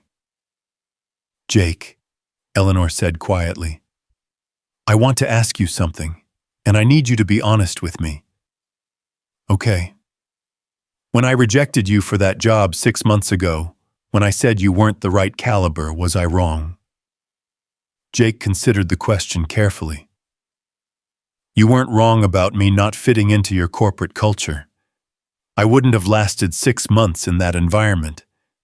But you were wrong about why that mattered." "What do you mean?" "You thought that not fitting into your world meant I had nothing to offer. But maybe the problem wasn't that I didn't fit. Maybe the problem was that your world needed to be bigger." Eleanor nodded slowly. "My father used to say that the best firefighters were the ones who saw solutions where other people saw only problems. Tonight you saw solutions I couldn't even imagine." Jake stood, feeling the exhaustion of the evening settling into his bones. "I should call Emma's babysitter, let her know I'm okay. She's probably wondering where I am." "Jake, wait." Eleanor struggled to her feet, wincing at the pain in her ankle. "Tomorrow morning I'm going to call my attorney, my HR director, and my board of directors. I'm going to make sure your pension is restored immediately with full back pay and interest. I'm going to activate my father's scholarship fund for Emma, and I'm going to restructure how Whitmore Industries evaluates and treats people. Eleanor, you don't have to, and I'm going to offer you a job. Not the corporate position I interviewed you for 6 months ago, you're right. You wouldn't have fit into that world. But a position that uses your actual skills and experience. Director of Emergency Preparedness and Corporate Safety. Someone who can make sure that what happened tonight never happens to another family working for my company." Jake stared at her. "You're offering me a job after everything that's happened. I'm offering you the chance to help me build something better. A company that measures success by how well it takes care of people, not just by quarterly profit reports." Eleanor met his eyes. "What do you say?" Jake looked back at the smoldering ruins of Eleanor's mansion, then at the woman who had emerged from those flames transformed. 6 months ago, she had dismissed him as not the right caliber. Tonight, she was offering him the chance to help reshape an entire corporate culture. "I say," Jake Morrison replied, "that Bob Sterling would be proud of his daughter." And as the first light of dawn began to creep across the horizon, illuminating the destruction of Eleanor's old world and the beginning of something entirely new, both of them knew that sometimes it takes a fire to burn away everything that doesn't matter, leaving only what's truly important. The morning sun cast long shadows across the charred remains of the Whitmore mansion as Jake Morrison sat in his pickup truck, staring at the ruins that had nearly claimed his life 12 hours earlier. The acrid smell of smoke still clung to his clothes, a persistent reminder that some things couldn't be washed away with soap and water. His hands trembled slightly as he gripped the steering wheel, not from fear, but from exhaustion and the surreal knowledge that his entire life had changed in the space of a single night. Eleanor's offer echoed in his mind as he drove toward Emma's school. Director of Emergency Preparedness and Corporate Safety at Whitmore Industries. A real job with real purpose, using skills he'd thought were buried along with his firefighting career. But more than that, it was validation from the woman who had once dismissed him as worthless, that maybe, just maybe, he had always been enough. Jake pulled into the parking lot of Millfield Elementary just as the morning bell rang. Through the chain-link fence, he could see Emma in her bright yellow jacket chattering excitedly with friends about something that probably involved unicorns or the latest playground drama. The normalcy of it hit him like a physical blow. While he had been walking through smoke and flames, saving lives and facing death, Emma had been sleeping peacefully, trusting that her father would come home safe like he always did. "Mr. Morrison!" The voice belonged to Mrs. Patterson, Emma's teacher, who was approaching the fence with a concerned expression. "Are you all right? You look like you haven't slept." Jake realized he must look like hell, soot-stained clothes, bloodshot eyes, the kind of exhaustion that settled into your bones after dancing with death. "Long night at work," he said simply. "Well, Emma was asking about you this morning. She said you didn't come home last night." Guilt twisted in Jake's stomach. He had called Mrs. Rodriguez, their neighbor, who sometimes watched Emma when Jake's work ran late, but he hadn't been able to bring himself to call Emma directly. "How do you explain to a 7-year-old that you spent the night pulling people from a burning building without scaring her into thinking you might not come home the next time?" "Is she worried?" Mrs. Patterson smiled gently. "She told everyone at breakfast that her daddy is a hero who fixes things when they're broken. I don't think she's worried, she's proud." Jake felt his throat tighten. Emma's unwavering faith in him had been both his strength and his burden for 3 years. She believed he could fix anything, solve any problem, overcome any obstacle. Tonight, for the first time since Sarah's death, he had almost failed to come home to her. "Could you tell her I'm here, that I want to talk to her?" Mrs. Patterson nodded and called Emma over. Jake watched his daughter run across the playground, her backpack bouncing with each step, her face lighting up when she saw him through the fence. "Daddy, Mrs. Rodriguez said you had to work all night. Did you fix the big problem?" Jake knelt down so he was at her eye level, studying the face that was so much like Sarah's, the same green eyes, the same stubborn chin, the same ability to find joy in the smallest moments. "Yeah, sweetheart, I fixed the big problem." "Was it scary?" Jake considered lying, giving her the sanitized version that would let her continue believing the world was fundamentally safe. But Emma deserved better than that. She deserved the truth told in a way she could understand. "A little scary," he admitted. "But you know what kept me brave?" "What?" "Knowing that you were waiting for me at home. Knowing that you need your daddy to come back safe every night." Emma reached through the fence to touch his face, her small fingers tracing the lines of exhaustion around his eyes. "You always come back, Daddy. That's what daddies do." Jake felt tears he hadn't shed the night before begin to prick his eyes. "That's right, baby girl. That's what daddies do." "Mr. Morrison." Mrs. Patterson's voice was gentle but concerned. "Emma mentioned that you've been looking for a new job. Is everything all right?" Jake glanced at his daughter, then back at the teacher. "Actually, I think I might have found something good." Emma's face brightened. "Really? Will you have to work all night again?" "Maybe sometimes. But it would be helping people like we talked about, making sure families stay safe. Like Mommy used to help kids learn." Jake's heart clenched. Sarah had been a teacher, and Emma often spoke about following in her mother's footsteps, helping people the way she remembered her mother doing. "Yeah, sweetheart. Like Mommy used to do." The school bell rang again, signaling the start of classes. Emma hugged Jake through the fence, her small arms barely reaching around his neck. "I love you, Daddy. I'm proud of you for fixing the big problem." "I love you too, baby girl. Have a good day at school." Jake watched Emma run back toward the school building, her yellow jacket a bright spot against the gray October morning. As she disappeared through the doors, he realized that Eleanor's job offer wasn't just about him anymore. It was about giving Emma the kind of stable future that Sarah had dreamed of for their daughter. His phone rang as he was getting back into his truck. Eleanor's name appeared on the screen, and Jake felt a flutter of nervousness. In the harsh light of day, would she still feel the same way about the promises she had made in the aftermath of the fire? "Jake, I hope I'm not calling too early." "No, I was just dropping Emma off at school. How are you feeling?" "Sore, exhausted, and oddly optimistic." Eleanor's voice carried a lightness he had never heard before. "I wanted to let you know that I've already spoken with my attorney about your pension. The paperwork is being expedited, and you should have your back pay within the week." Jake felt a weight he hadn't even realized he was carrying lift from his shoulders.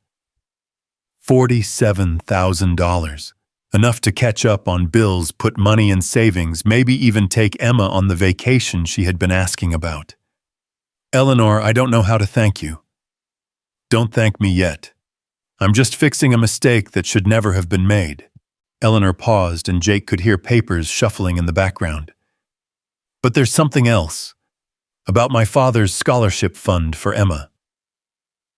Jake's grip tightened on the phone. "What about it?"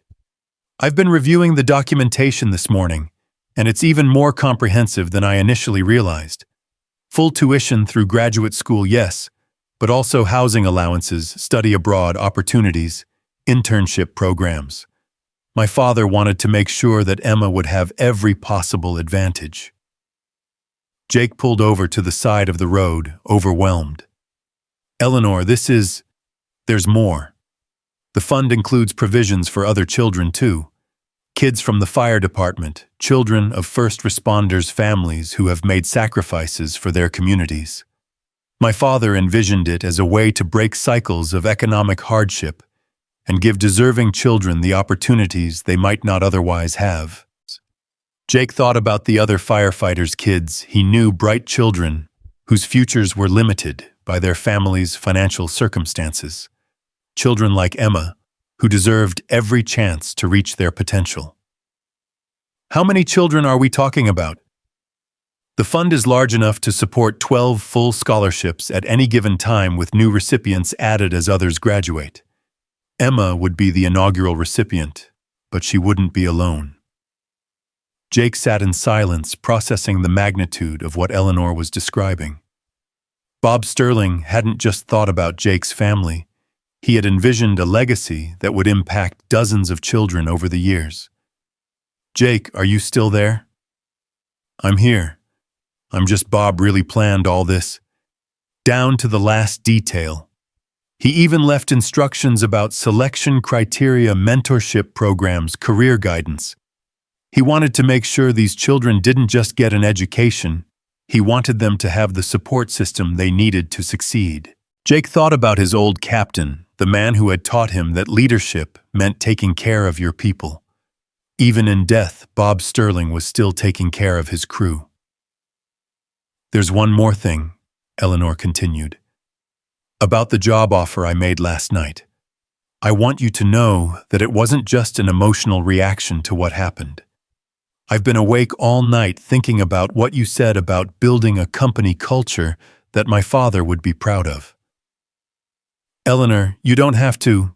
"Yes, I do. This morning I'm calling an emergency board meeting.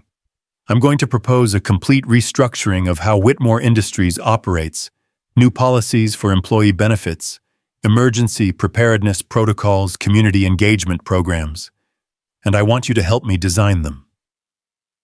Jake felt a familiar flutter of hope tempered by years of disappointment. What if the board says no? What if they think you're overreacting to one incident? Eleanor's laugh was sharp but not unkind. "Jake, I own 62% of Whitmore Industries stock. The board can advise, but ultimately, the decisions are mine. And I've decided that it's time for this company to honor the values my father taught me instead of ignoring them." Jake found himself smiling for the first time since the fire. "When do you want me to start? How about we meet for breakfast? There's a diner on Oak Street, Murphy's. Nothing fancy, but they make excellent coffee and their pancakes are legendary. We can discuss the details of your position, the salary structure, the scope of responsibilities." "Eleanor, are you sure about this? Yesterday you were a corporate executive living in a mansion. Today you're offering to eat at a neighborhood diner to discuss hiring the maintenance worker you rejected 6 months ago. Yesterday, I was living in a monument to my own ego. Today, I'm trying to figure out how to build something that actually matters." Eleanor's voice grew softer. "My house burned down last night, Jake. But you know what I realized as I watched it burn? I wasn't grieving for the building, or the expensive furniture, or the status symbols. I was grieving for all the years I wasted building walls instead of bridges." Jake checked the time on his dashboard clock. "Murphy's Diner in an hour. Perfect. And Jake, thank you." "For what?" "For showing me what my father saw in you. For reminding me who I used to be before I forgot that people matter more than profit margins." After Eleanor hung up, Jake sat in his truck for several minutes watching the morning traffic flow past. Teachers heading to school, parents dropping off children, workers beginning another day in jobs that might fulfill them or might just pay the bills. Yesterday, he had been one of them, a man treading water, struggling to keep his head above the surface of financial pressures and single parenthood. Today, he was something different, not just because of the job offer or the pension or Emma's secured future, but because he had been seen, really seen by someone who mattered. Eleanor Whitmore had looked past her own prejudices and corporate blindness to recognize the worth that had been there all along. Jake started his truck and headed toward Oak Street, but his mind was already racing ahead to the meeting with Eleanor. Director of Emergency Preparedness and Corporate Safety. It wasn't just a job title, it was a chance to use his skills and experience to prevent other families from facing the kind of bureaucratic negligence that had nearly destroyed his own. Murphy's Diner sat on a corner lot that had probably seen better days, its chrome exterior dulled by years of city air and its neon sign flickering intermittently. It was the kind of place where coffee came in heavy ceramic mugs and conversations were measured in hours rather than minutes. Jake had eaten here a few times when money was tight, and Emma wanted pancakes. Their prices were reasonable, and the portions generous. Eleanor was already waiting in a corner booth when Jake arrived, and for a moment he almost didn't recognize her. Gone was the perfectly styled corporate executive in the expensive business suit. This Eleanor wore jeans and a simple sweater, her hair pulled back in a casual ponytail, her face free of the carefully applied makeup that had been part of her professional armor. She looked younger, more approachable, more like the daughter of a firefighter than the CEO of a major corporation. "You look different," Jake said, as he slid into the booth across from her. Eleanor glanced down at her clothes, smiling ruefully. "Amazing how losing all your possessions in a fire clarifies your priorities. This morning I realized I owned 47 business suits and exactly one pair of jeans. What does that say about how I've been living my life? That you were successful by the standards you were taught to value." "The wrong standards." Eleanor's expression grew serious. "Jake, I've been thinking about what you said last night about me making my fear someone else's problem. You were right." Jake studied her face, seeing vulnerability that had never been visible beneath her corporate polish. "What were you afraid of? Failing. Not being worthy of my father's sacrifice. Not living up to the expectations of people who remembered Bob Sterling as a hero." Eleanor wrapped her hands around her coffee mug, as if seeking warmth.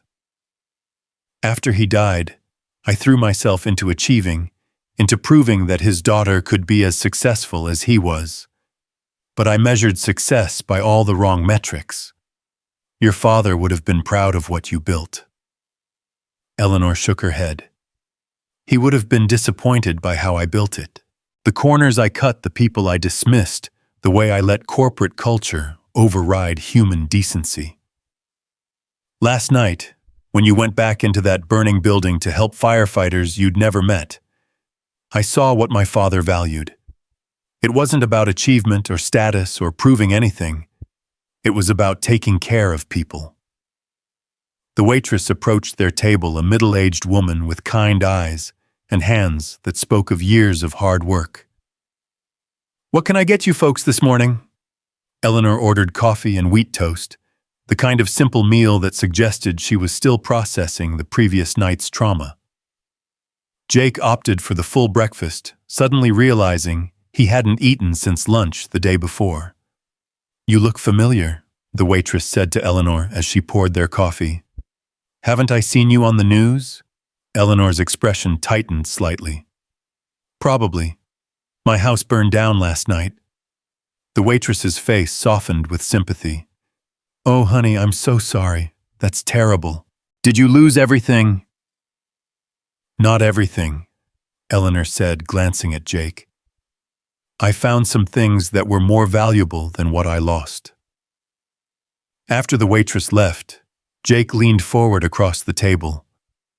"Are you ready to talk about this job? Because I want to make sure we're both clear about expectations." Eleanor pulled out a folder that she had placed on the seat beside her. "I spent the morning drafting a preliminary job description, salary structure, and organizational chart. I want your input on all of it." Jake opened the folder and felt his breath catch. The salary figure alone was more than he had made in his best year as a firefighter, but the scope of the position was what truly impressed him. Eleanor wasn't offering him a token job or a corporate charity case.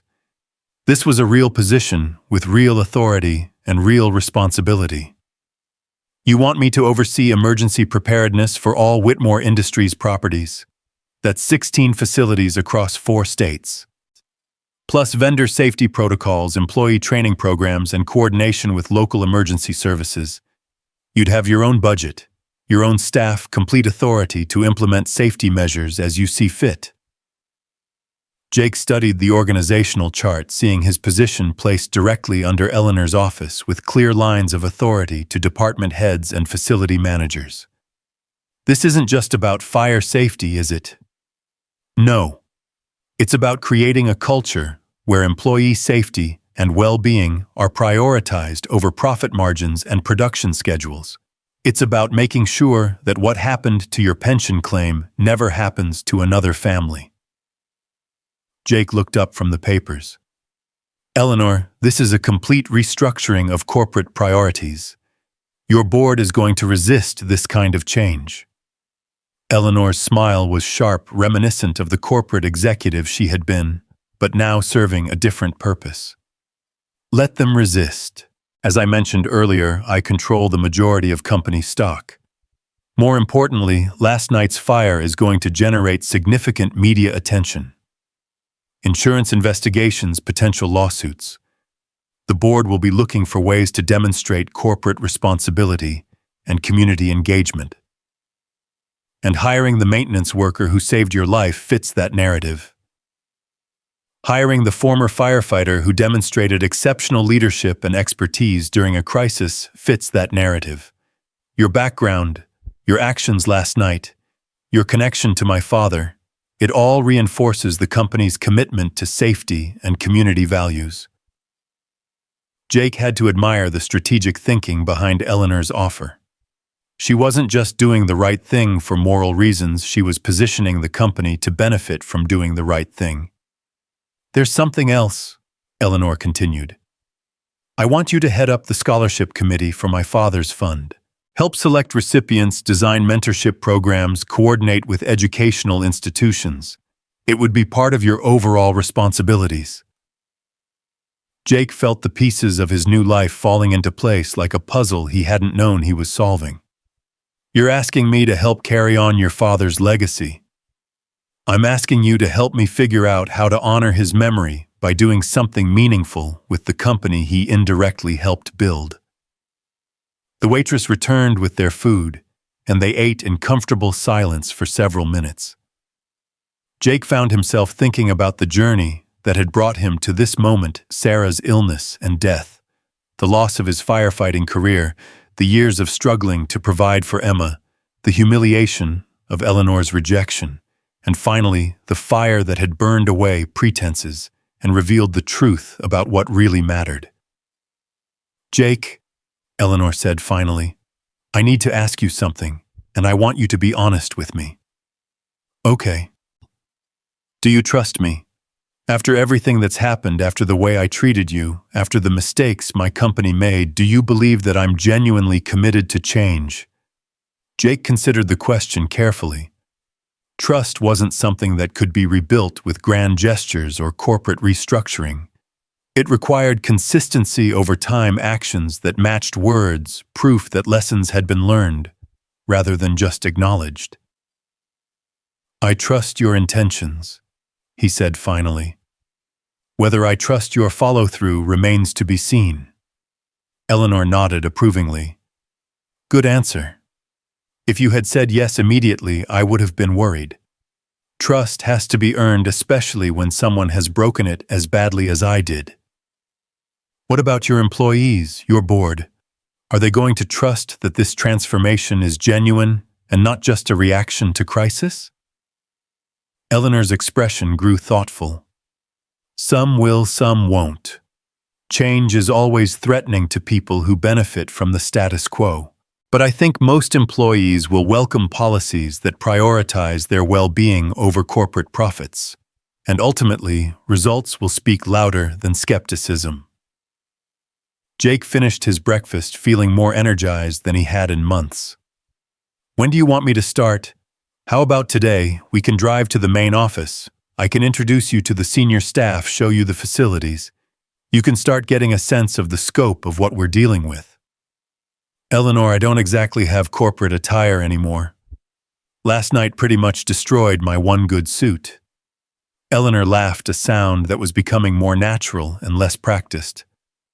Jake, I'm wearing jeans and a sweater I borrowed from my attorney's wife. I think we can dispense with corporate dress codes for the immediate future. As they prepared to leave the diner, Eleanor placed her hand on Jake's arm. There's one more thing I want to say. About last night, about the fire, about everything that's happened. Jake waited. You saved my life, literally.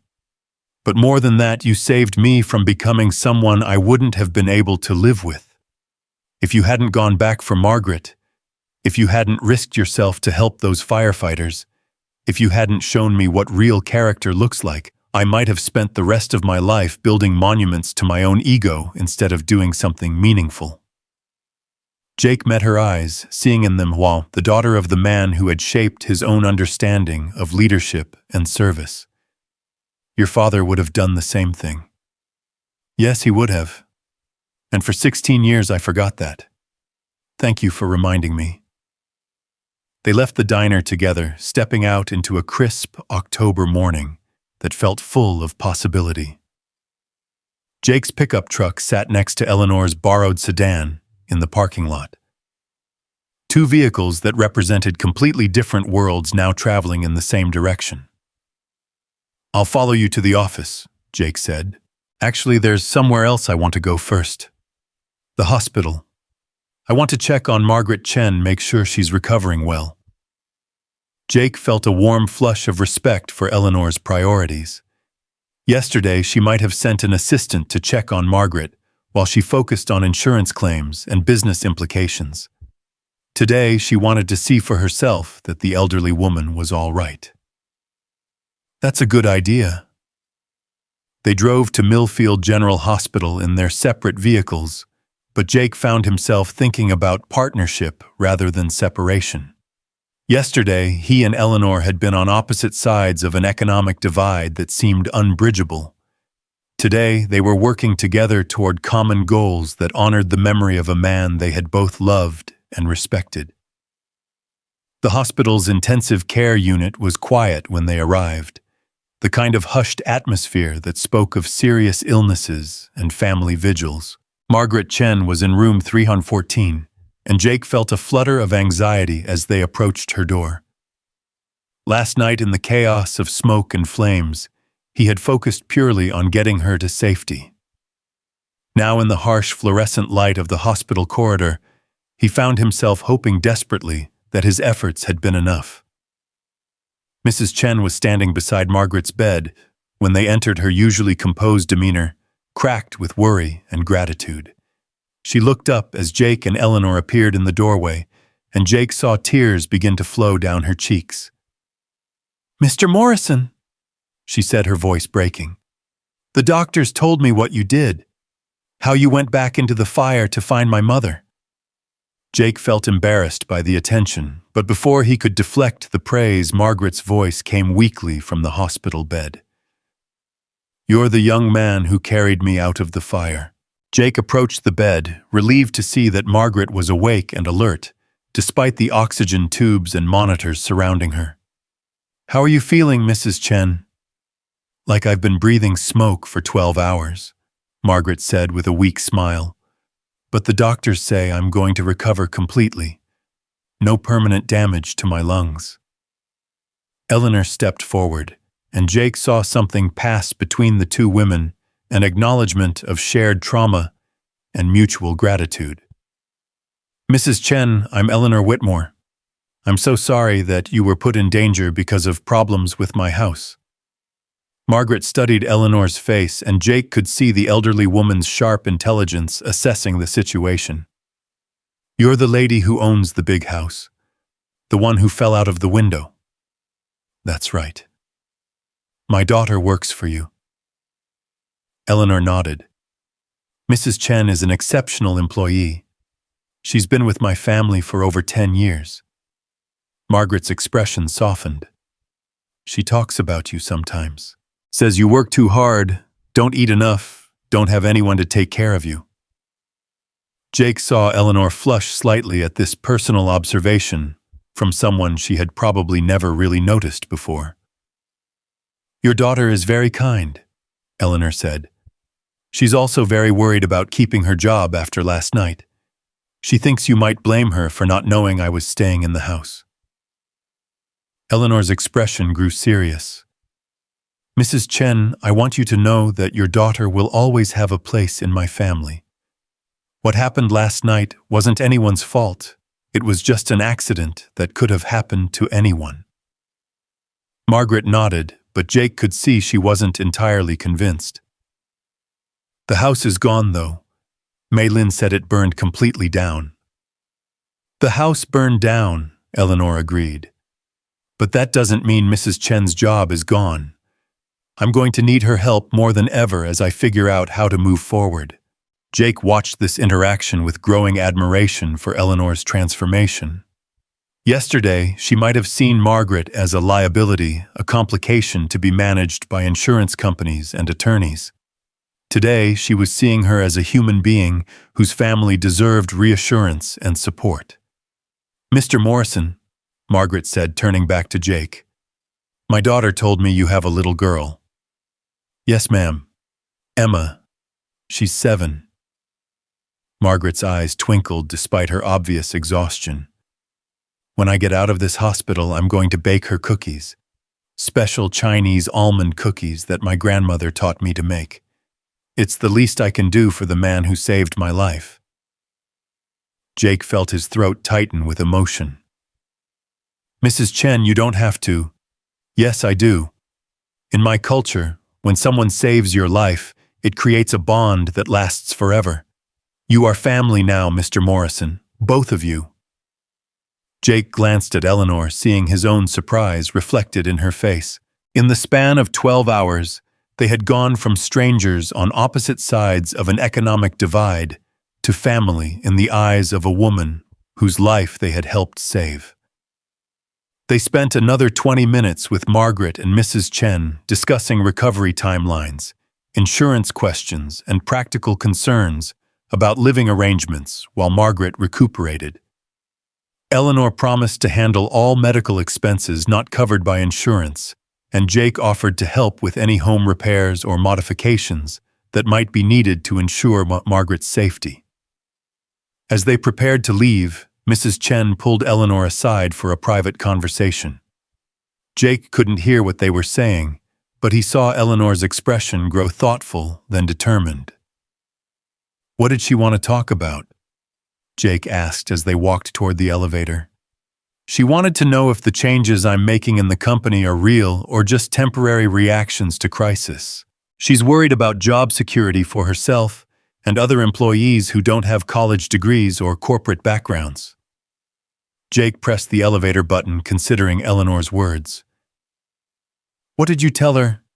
That actions matter more than promises, and that she'll be able to judge for herself based on what happens over the next few months. The elevator arrived, and as they descended toward the hospital's main floor, Jake found himself thinking about the ripple effects of change. Eleanor's transformation wouldn't just impact corporate executives and board members. It would affect people like Mrs. Chen, who had spent years serving wealthy families while remaining essentially invisible to them. Eleanor, Jake said as they walked through the hospital lobby. When you restructure the company policies, don't just focus on the big picture items. Think about the Mrs. Chens, the people who keep everything running, but never get recognition or advancement opportunities. Eleanor stopped walking, turning to face Jake with an expression of genuine curiosity. What do you mean? Educational assistance programs, skills training, pathways for advancement that don't require college degrees, ways for long-term employees to build equity and security instead of just drawing paychecks. Eleanor nodded slowly. You're talking about creating opportunities for people to grow within the company instead of just maintaining the status quo. I'm talking about treating employees like investments rather than expenses. Your father understood that principle. He invested in his firefighters' development because he knew it made the whole department stronger. Add it to the list, Eleanor said with a smile.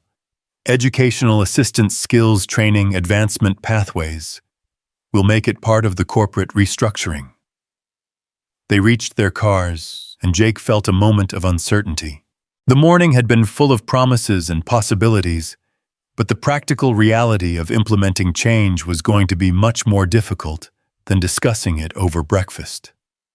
Eleanor, are you sure you're ready for this? Shilsi Chen Wang, how your company operates, isn't just about writing new policies. It's about confronting resistance, managing competing interests, proving that doing the right thing can also be profitable. Eleanor unlocked her car but didn't get inside. Jake, last night I watched my entire material world burn to the ground. And you know what I felt? Relief. For the first time in years, I wasn't weighed down by possessions and status symbols and corporate expectations. I was just Eleanor Sterling trying to figure out how to do something meaningful with her life. Jake understood. Sometimes destruction was necessary before reconstruction could begin. Sometimes you had to lose everything that didn't matter before you could focus on what did. "All right," he said. "Let's go change the world." Eleanor laughed, and the sound carried genuine joy rather than corporate politeness. One company policy at a time. As they drove toward the Whitmore Industries headquarters, Jake found himself thinking about the conversation he would have with Emma that evening. How do you explain to a 7-year-old that her father's life had been transformed overnight? How do you help a child understand that sometimes the worst things that happen to you can become the best things that ever happened to you? But those were good problems to have. Jake realized, much better than the problems he had been facing just 24 hours earlier. Yesterday, he had been a man treading water, struggling to keep his head above the surface of financial pressures and single parenthood. Today he was swimming toward shore with strong strokes and clear direction. The Whitmore Industries building rose 32 floors above downtown Millfield, its glass and steel facade reflecting the morning sun like a corporate beacon. Jake had driven past it countless times over the years, never imagining he would one day walk through its front doors as anything other than a maintenance worker. Eleanor parked in a reserved space near the building's main entrance, while Jake found a spot in the visitor parking area. As he walked toward the building, Jake couldn't help but think about the journey that had brought him to this moment, from the humiliation of rejection to the vindication of recognition, from dismissal to partnership, from maintenance worker to executive. "Ready?" Eleanor asked as they met at the building's entrance. Jake looked up at the gleaming corporate tower, then at the woman beside him, who had traveled her own journey of transformation. "Ready?" And as they walked through the glass doors together, Jake Morrison knew that he was about to begin the most important work of his life, not just building his own future, but helping to create a company culture that would honor the memory of Captain Bob Sterling and the values he had spent his career defending. The real work was just beginning. The glass elevators of Whitmore Industries carried them upward through 32 floors of corporate ambition, each level representing years of Eleanor's relentless climb toward success. Jake watched the city shrink below them, thinking about how perspective changed everything. From ground level, the building had seemed intimidating, a monument to wealth and power that excluded people like him. From this height, he could see the neighborhoods where real people lived. The apartment complex, where Emma was probably having lunch at school, the fire station, where Captain Sterling had once taught young firefighters the meaning of service, the hospital, where Margaret Chen was recovering because someone had cared enough to carry her to safety. Eleanor stood beside him in silence, but Jake could feel the tension radiating from her body. This wasn't just about introducing him to her staff or showing him his new office. This was about announcing to the corporate world that Eleanor Whitmore had fundamentally changed, and change always provoked resistance from those who profited from the status quo. The elevator doors opened on the 32nd floor, revealing a reception area that screamed expensive taste and corporate power. Everything was sleek lines and neutral colors designed to impress visitors and intimidate anyone who might doubt Whitmore Industries' dominance in their market sector. Behind the reception desk sat a young woman, whose perfectly applied makeup and designer clothing marked her as someone who understood that appearance was part of her job description. "Ms. Whitmore," the receptionist said, her voice carefully modulated to convey both respect and surprise. "I wasn't expecting you this morning, after what happened with your house." "Thank you, Jennifer. I'm fine and we have work to do." Eleanor's voice carried a new authority, less polished, but more genuine than the corporate persona Jake remembered from his failed interview. "Please call an emergency meeting of all department heads. Conference room A, 30 minutes.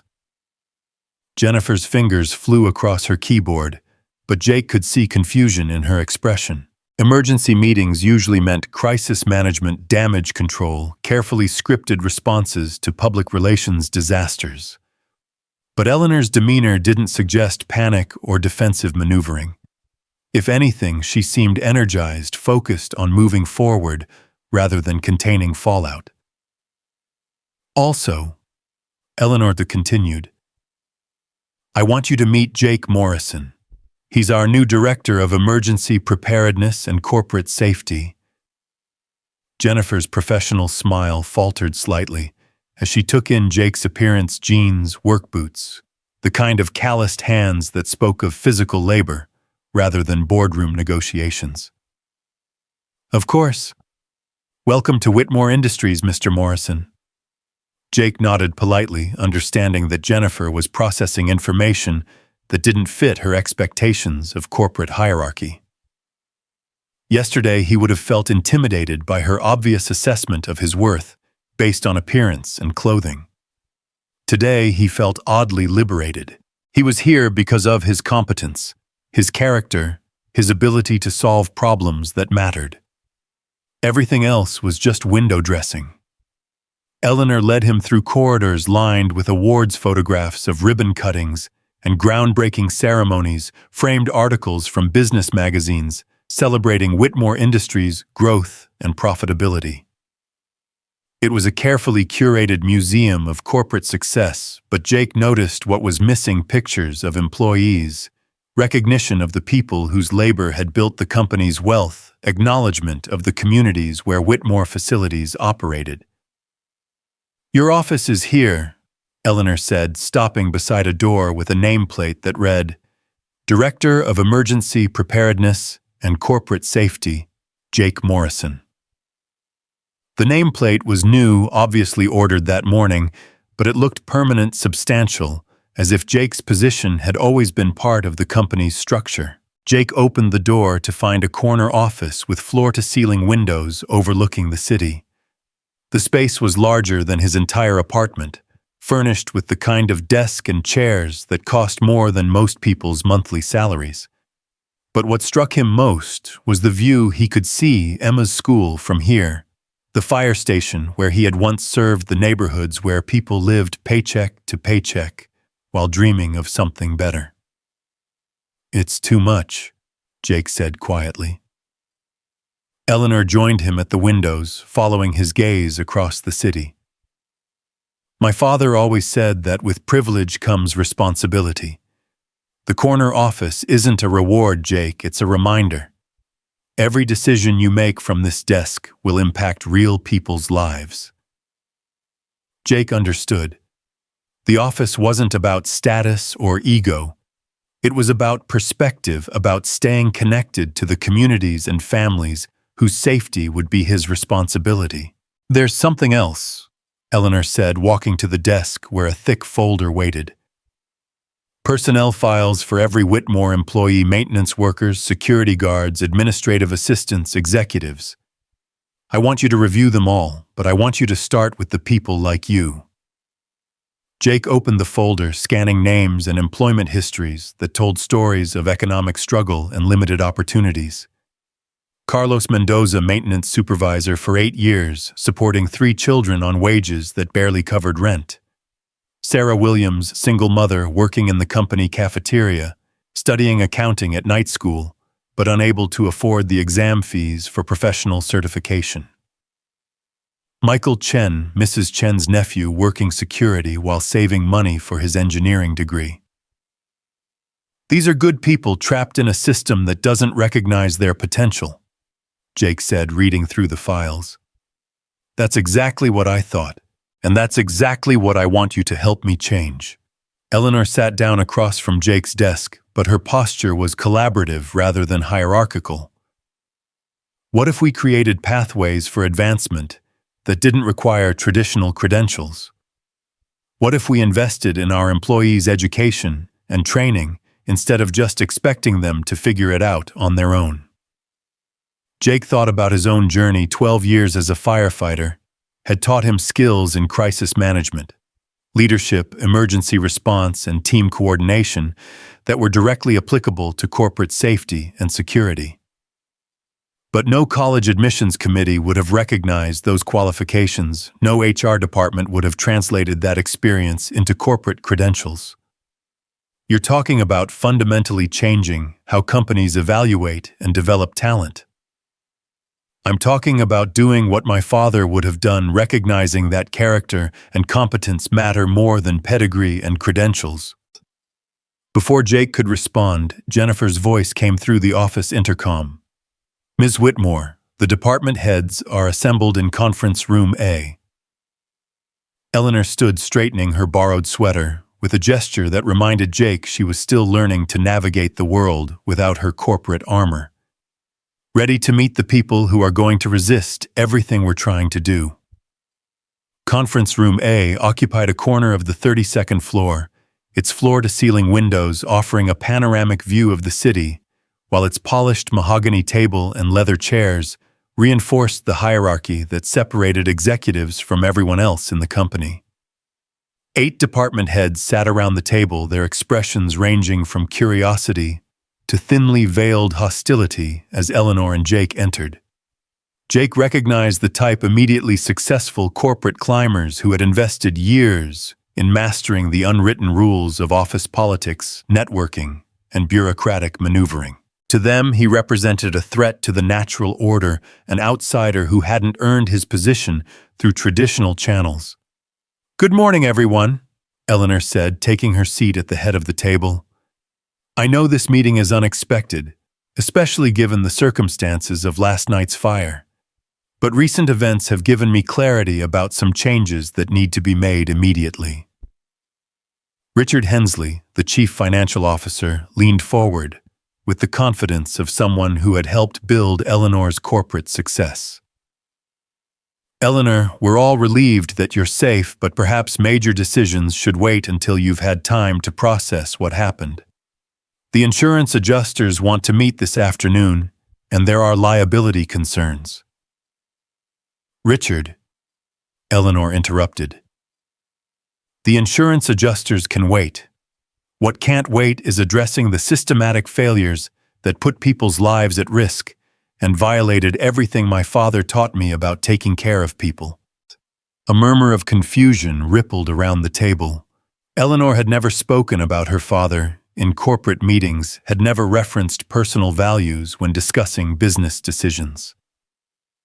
"I'd like you all to meet Jake Morrison," Eleanor continued, "our new Director of Emergency Preparedness and Corporate Safety. Jake is a former firefighter with 12 years of experience in crisis management and emergency response. Last night, he saved my life and the life of an elderly woman who was trapped in my burning house." Jake felt 8 pairs of eyes evaluating him with corporate calculation. He could almost hear their thoughts. Who was he? How had he gotten this position? What threat did he represent to their own authority and advancement? "With all due respect," said Patricia Wells, the Human Resources Director, "shouldn't a position of this importance be subject to our normal hiring procedures? Background checks, interviews with qualified candidates, board approval." Eleanor's smile was sharp, but not unkind. "Patricia, our normal hiring procedures are exactly what I'm here to discuss. Tell me how many employees like Carlos Mendoza or Sarah Williams have been promoted to management positions in the past 5 years." Patricia's discomfort was visible. "Ms. Whitmore, promotion decisions are based on qualifications and performance metrics. Qualifications defined by whom? Performance metrics that measure what exactly?" Eleanor's voice carried an edge that Jake hadn't heard since their confrontation 6 months ago.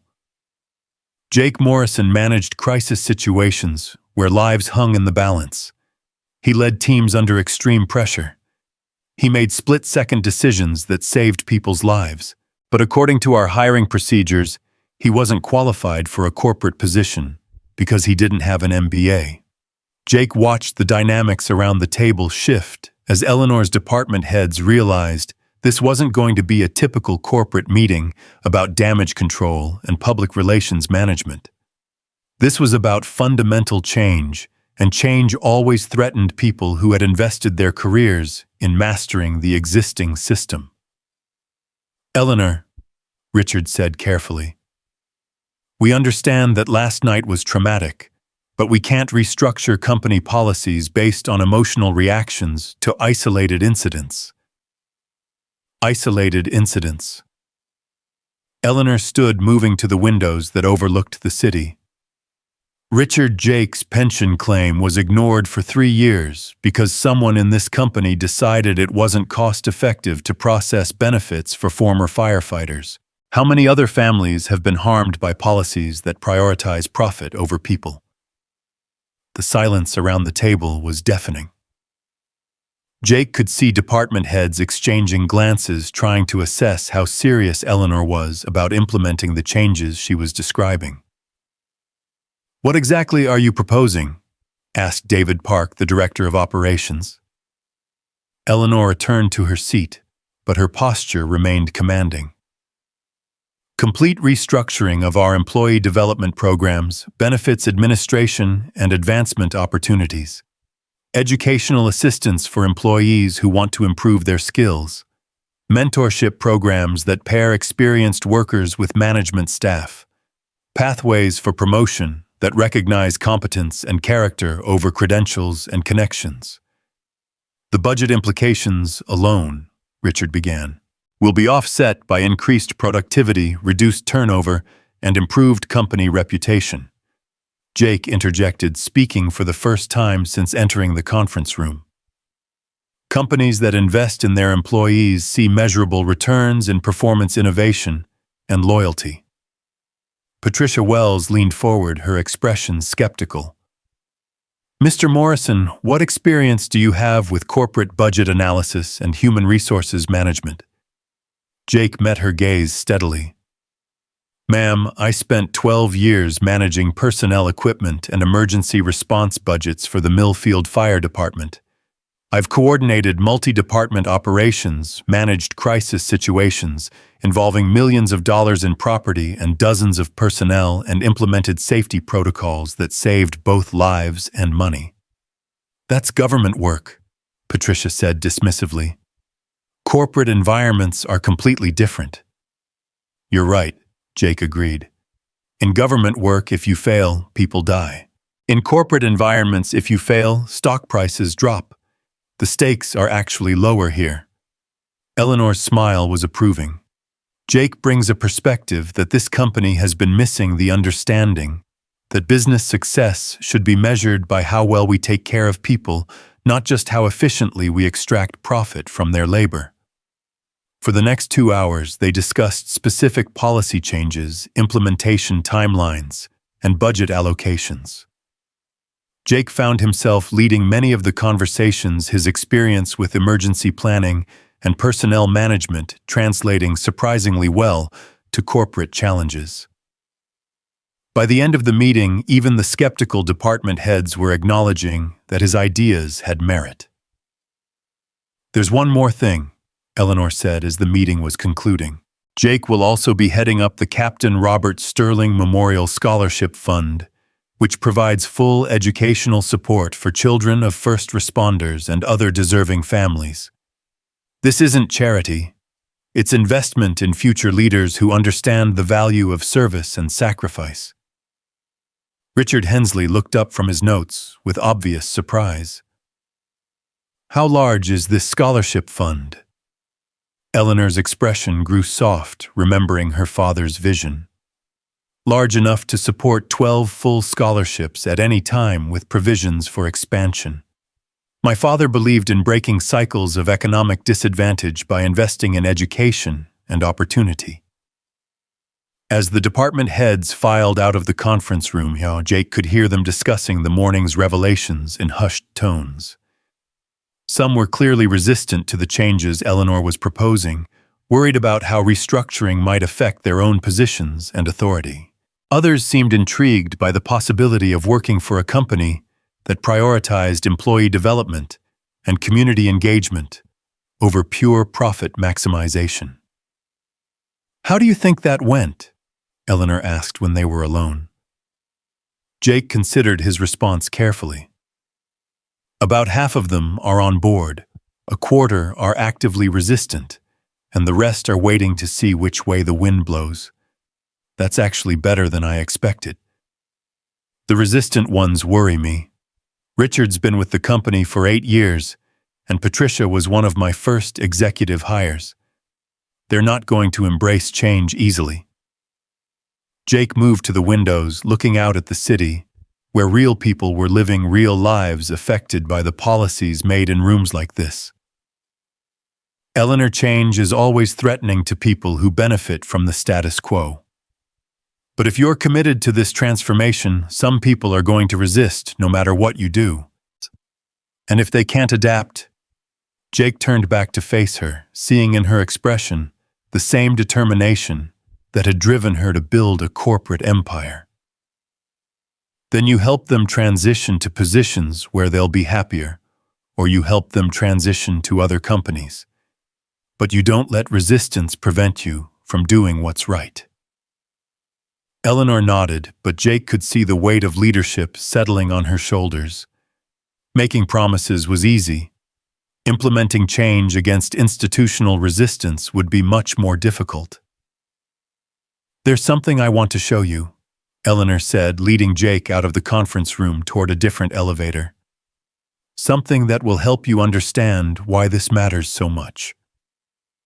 They descended to the building's lobby, where Eleanor led him to a wall display he hadn't noticed during their arrival. It was a memorial dedicated to employees who had died while working for Whitmore Industries, industrial accidents, workplace injuries, health complications related to occupational hazards. 18 names were engraved on the brass plaque, along with brief descriptions of their deaths. Miguel Santos fell from scaffolding when safety protocols weren't followed. Jennifer Liu, chemical exposure in our Cleveland facility. Robert Martinez, heart attack at age 42 after years of mandatory overtime. Eleanor's voice was quiet as she read the names. These people died because we prioritized production schedules over safety measures, cost savings over employee well-being. Jake studied the memorial, seeing in each name a family destroyed by corporate negligence. "How long has this been here?" "I had it installed 3 years ago after a series of workplace accidents that could have been prevented with better safety protocols, but it was just a gesture, a way to appear concerned without actually changing the policies that created the dangers." Jake understood. The memorial was Eleanor's attempt to assuage her conscience without addressing the systematic problems that had killed these employees. "This is why your position matters so much," Eleanor continued. "Not just because it's the right thing to do, but because people's lives depend on the decisions we make in corporate offices. Every policy, every budget allocation, every safety protocol either protects families or puts them at risk." Jake touched one of the engraved names, thinking about the firefighters who had died in the line of duty during his career, the families who had lost fathers and mothers because someone had made a split-second decision that prioritized speed over safety. "I won't let this happen again," he said quietly. Eleanor nodded, understanding that Jake's promise wasn't just about corporate liability or public relations management.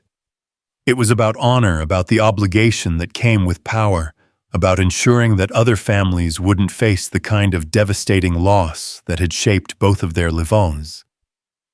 They spent the rest of the afternoon touring Whitmore facilities, meeting employees, and reviewing safety protocols that Jake immediately identified as inadequate or outdated. At the manufacturing plant on the south side of the city, he found chemical storage areas that violated basic safety standards. At the corporate data center, fire suppression systems hadn't been updated in over a decade. At the research facility, emergency evacuation procedures existed only on paper, never practiced or tested. "How has this company avoided major accidents?" Jake asked as they drove back toward the main office. Eleanor's expression was grim. "Luck mostly, and the fact that workers have been compensating for inadequate safety measures through their own vigilance and experience. But luck runs out, eventually." Jake thought about the warehouse fire that had killed Captain Sterling, How one moment of structural failure had taken a good man's life because someone had cut corners on building maintenance and safety inspections. "Not anymore," he said. "We're going to fix this." By 6 o'clock, Jake was exhausted but exhilarated. The scope of work ahead was enormous, but for the first time in 3 years, he felt like he was doing something that mattered. As Eleanor dropped him off at his truck in the hospital parking lot, she handed him a business card with his name and new title. "Tomorrow morning we start implementing changes," she said. "Are you ready for this?" Jake looked at the business card, seeing his name associated with a position that would allow him to protect families like his own, to honor the memory of Captain Sterling, to build something meaningful from the ashes of personal tragedy. "I've been ready for this my whole life. I just didn't know it." The drive home took Jake through neighborhoods he had lived in for years, but somehow never really seen. Tonight he noticed details that had been invisible before the fire station, where young firefighters were probably eating dinner and telling stories. The elementary school, where teachers like Sarah once helped children learn to read. The apartments and small houses, where families were gathering around dinner tables to share their days and plan their futures. Emma was waiting for him at Mrs. Rodriguez's apartment, her school backpack beside her, and a drawing in her hands that depicted what looked like a house on fire, with stick figures escaping through a window. "Daddy, I drew a picture of your adventure last night." Jake knelt down to examine Emma's artwork, seeing himself and Eleanor depicted as heroic figures saving people from danger. In his daughter's 7-year-old understanding, the previous night's trauma had been transformed into a story of courage and rescue, a narrative where her father was the protagonist who made everything turn out right. "It's beautiful, sweetheart. Did you have a good day at school?" Emma nodded enthusiastically. "I told everyone that my daddy is a hero who saves people when they're in trouble. Mrs. Patterson said that's a very important job." Jake felt his throat tighten with emotion. "What did you think about that?" Emma looked up at him with Sarah's green eyes, serious and thoughtful beyond her years. "I think Mommy would be proud of you. She always said the most important thing was helping people." Jake pulled his daughter into his arms, holding her close while he processed everything that had happened in the past 24 hours. Yesterday, he had been a struggling single father worried about making rent and providing stability for his daughter. Today, he was beginning a career that would honor his late wife's values, secure Emma's future, and allow him to make a meaningful difference in other people's lives. "Emma, I have some good news to share with you." Emma pulled back to look at his face, reading his expression with the intuitive understanding that children have for their parents' emotions. "Good news about what?" Jake thought about how to explain to a 7-year-old that their entire life had just changed for the better. "Remember how I've been looking for a better job? One that would help families and keep people safe. Like what Mommy did with her students." "Exactly like what Mommy did. Well, I found that job. Starting tomorrow, I'm going to be working at a big company, helping make sure that workers and families stay safe." Emma's face lit up with joy that was completely uncomplicated by adult concerns about corporate politics or economic security. "Does that mean we don't have to worry about money anymore?" Jake's heart broke a little at the realization that his 7-year-old daughter had been carrying worries about their financial situation. "That's right, baby girl. We don't have to worry about money anymore. And there's something else. Remember how we talked about college, how Mommy always wanted you to have the chance to study whatever you wanted?" Emma nodded. "Well, there's a special program that's going to pay for your college education all the way through graduate school if you want. It was set up by a man who used to be Daddy's boss, someone who believed in helping children reach their dreams." Emma threw her arms around Jake's neck, her excitement bubbling over into giggles and questions about college and careers and all the possibilities that had suddenly opened up for their future. As Jake carried his daughter home to their small apartment, he found himself thinking about the journey that had brought them to this moment. Sarah's death had seemed like the end of everything good in their lives, a tragedy that would define and limit their future forever. But somehow, through a combination of persistence, character, and the kind of extraordinary circumstances that novelists call fate, the tragedy had become the foundation for something better. 3 weeks later, Jake stood in the auditorium of Emma's elementary school, watching his daughter perform in the autumn dance recital that had once seemed financially impossible to attend. Emma wore the sparkly costume that Jake could now afford, without worry, her face glowing with joy as she danced across the stage with her classmates. In the seat beside him, Eleanor Whitmore applauded enthusiastically, her own transformation evident in her comfortable jeans and sweater, her genuine smile as she watched Emma's performance.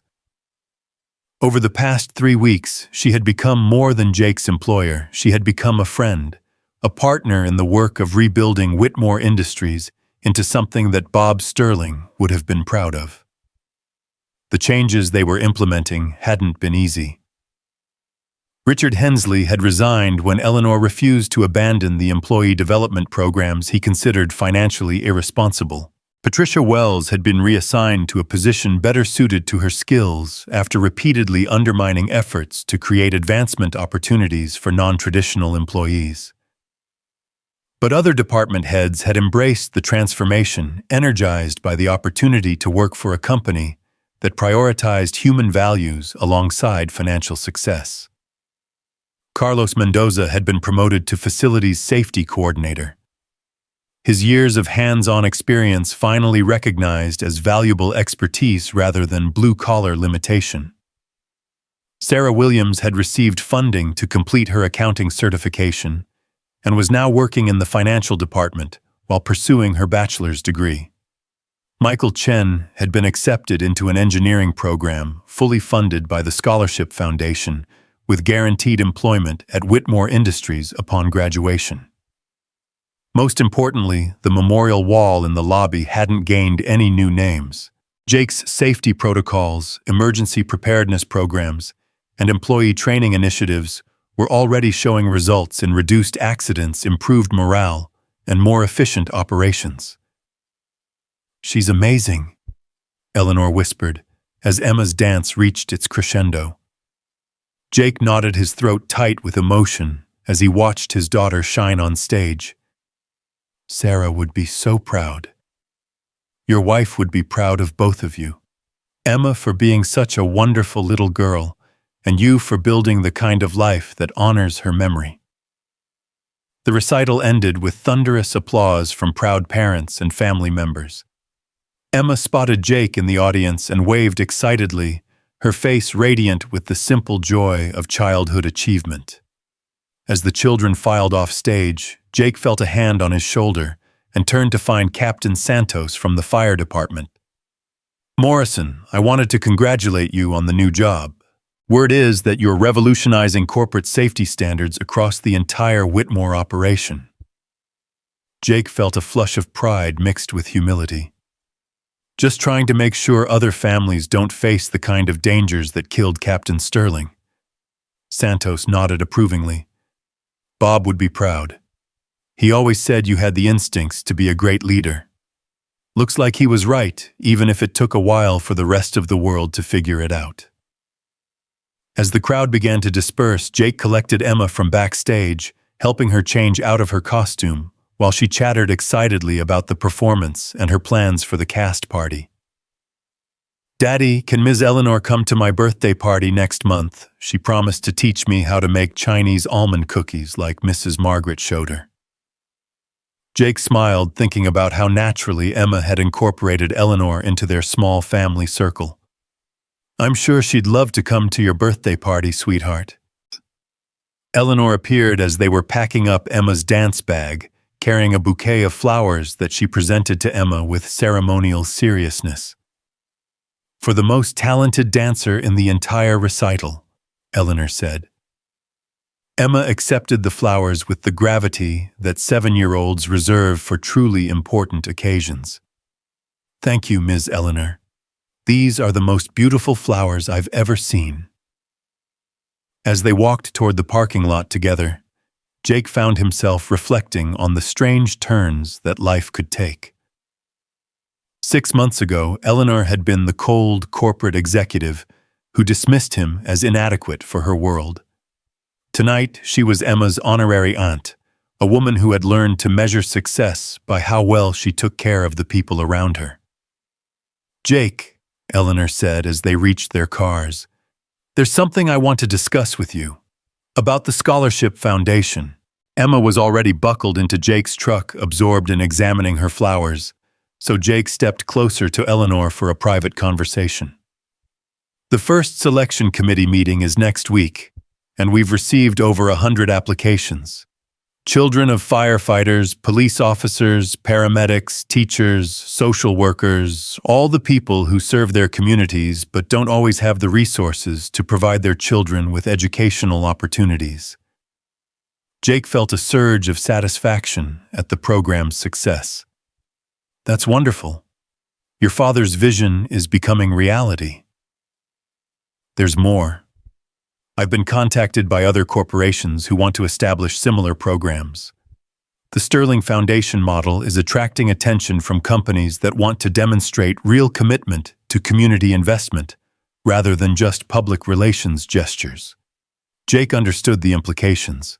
What they had built at Whitmore Industries could become a template for corporate responsibility across multiple industries, a way for businesses to honor the sacrifice of public servants while investing in the next generation of community leaders. Your father's legacy is going to impact hundreds of families, Jake said. Eleanor's smile was soft with remembered love. He always believed that investing in people was the best investment anyone could make. I'm just sorry it took me so long to understand what he was trying to teach me. As they prepared to part ways, Emma called out from the truck window.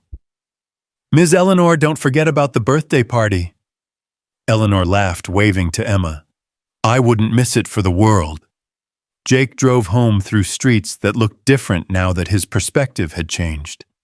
The same neighborhoods, the same buildings, but somehow more hopeful, more full of possibility. He thought about the families who would benefit from the Scholarship Foundation. The workers whose safety was now his responsibility, the children like Emma, who would grow up believing that the world was fundamentally good because people cared enough to help each other. At home, as he helped Emma get ready for bed, she asked the question that had been building in her young mind for weeks. Daddy, why did the bad things happen to us first? Why did Mommy have to get sick? And why did you lose your job? And why were we worried about money? Jake sat on the edge of her bed, thinking about how to explain to a 7-year-old the complex relationship between tragedy and growth, between loss and redemption, between the worst moments of our lives and the best things that can grow from them. Sometimes, sweetheart, bad things happen to good people. Not because they deserve it, but because that's just part of life. But here's what I've learned sometimes: the bad things that happen to us prepare us to help other people when they face their own bad things. Emma considered this with the seriousness that children bring to life's biggest questions. So Mommy getting sick taught you how to take care of people. That's right. And losing my job at the fire department taught me how to help other people who are struggling. And being scared about money taught me why it's important to make sure other families don't have to be scared about money. So the bad things turned into good things. Jake smoothed Emma's hair, marveling at her ability to distill complex philosophical concepts into simple truths. The bad things helped us become the people we needed to be to do the good things we're doing now. Emma nodded, satisfied with this explanation. I think Mommy would be happy that the bad things helped us help other people. Jake kissed his daughter goodnight, turning off her bedroom light, but leaving the door slightly open so she wouldn't be afraid of the darkness. As he walked to his own room, he thought about Sarah's last words to him in the hospital, her weak voice expressing hope that Emma would grow up in a world where people took care of each other. Sarah would indeed be happy with what they had built from the ashes of their tragedy. The scholarship foundation that would educate children whose parents served their communities. The corporate safety programs that would prevent other families from experiencing preventable losses. The culture of investment in human potential that was spreading from Whitmore Industries to other companies across the country. But most of all, Sarah would be proud of Emma, a little girl who believed that her father was a hero not because of his job title or his salary, but because he used whatever power he had to help other people. In the end, that was the most important legacy Jake could leave his daughter. The understanding that real worth was measured not by what you achieved for yourself, but by what you did for others when no one was watching, and there was nothing in it for you. 6 months after the fire that had changed everything, Jake Morrison stood at his office window on the 32nd floor of Whitmore Industries, watching the sun set over a city where children were going to sleep in homes made safer by his work, where families were planning futures made possible by educational opportunities they could never have afforded, where corporate executives were learning to measure success by how well they took care of the people whose labor created their wealth. On his desk lay reports from safety inspections, employee development programs, and scholarship selections. Next to those reports was a framed photograph of Emma at her dance recital, her face glowing with joy and possibility. And beside that photograph was a letter from Margaret Chen, written in careful English, thanking him again for carrying her to safety and inviting him to her granddaughter's wedding the following month. The maintenance worker who had once been dismissed as not the right caliber had become something much more valuable, a bridge between worlds that had been separated by prejudice and misunderstanding, a reminder that character couldn't be measured by credentials or bank account balances, a living testament to Captain Bob Sterling's belief that the best leaders were those who understood that everyone deserves to go home safe at the end of the day.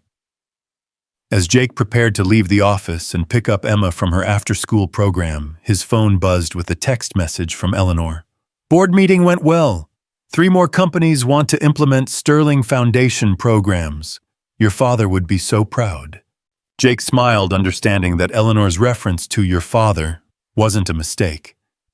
Over the past 6 months, they had both come to understand that Captain Sterling's legacy belonged to everyone whose life had been touched by his example of service and sacrifice. The scholarship foundation, the safety programs, the corporate transformation, all of it was part of a legacy that connected a firefighter's values to a new generation's opportunities. As Jake Morrison walked out of the gleaming corporate tower and drove toward his daughter's school, he thought about the journey that had brought them to this moment. The humiliation of rejection had become the foundation for recognition. The loss of his firefighting career had prepared him for work that would protect thousands of families, instead of just those he could reach with his own hands. The death of his wife had taught him that love's greatest expression was ensuring that other people didn't have to face the same losses alone. Emma was waiting for him at the school's pickup area, her backpack slung over her shoulder, and her face bright with excitement about something that had happened during art class.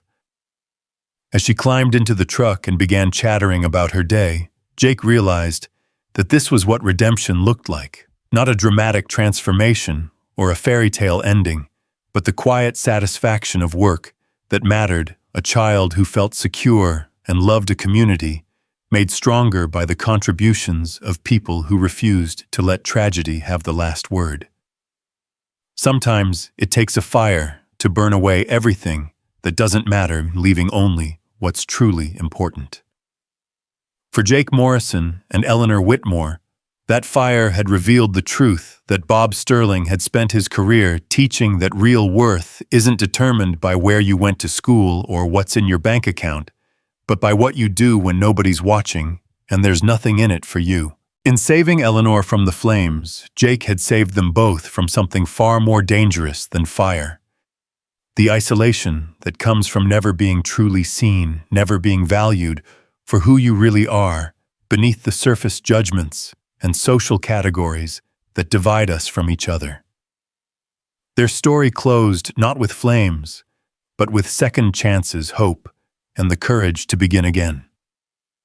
And in a small apartment across town, Emma Morrison fell asleep, clutching flowers from her dance recital, dreaming of a future bright with possibility, protected by the knowledge that her father was exactly the kind of hero the world needed, not perfect, not wealthy, not powerful in any traditional sense, but good enough to risk everything for strangers, brave enough to keep going when everything seemed hopeless, and wise enough to understand that the best victories are the ones that lift up everyone around you. The maintenance worker had become a director.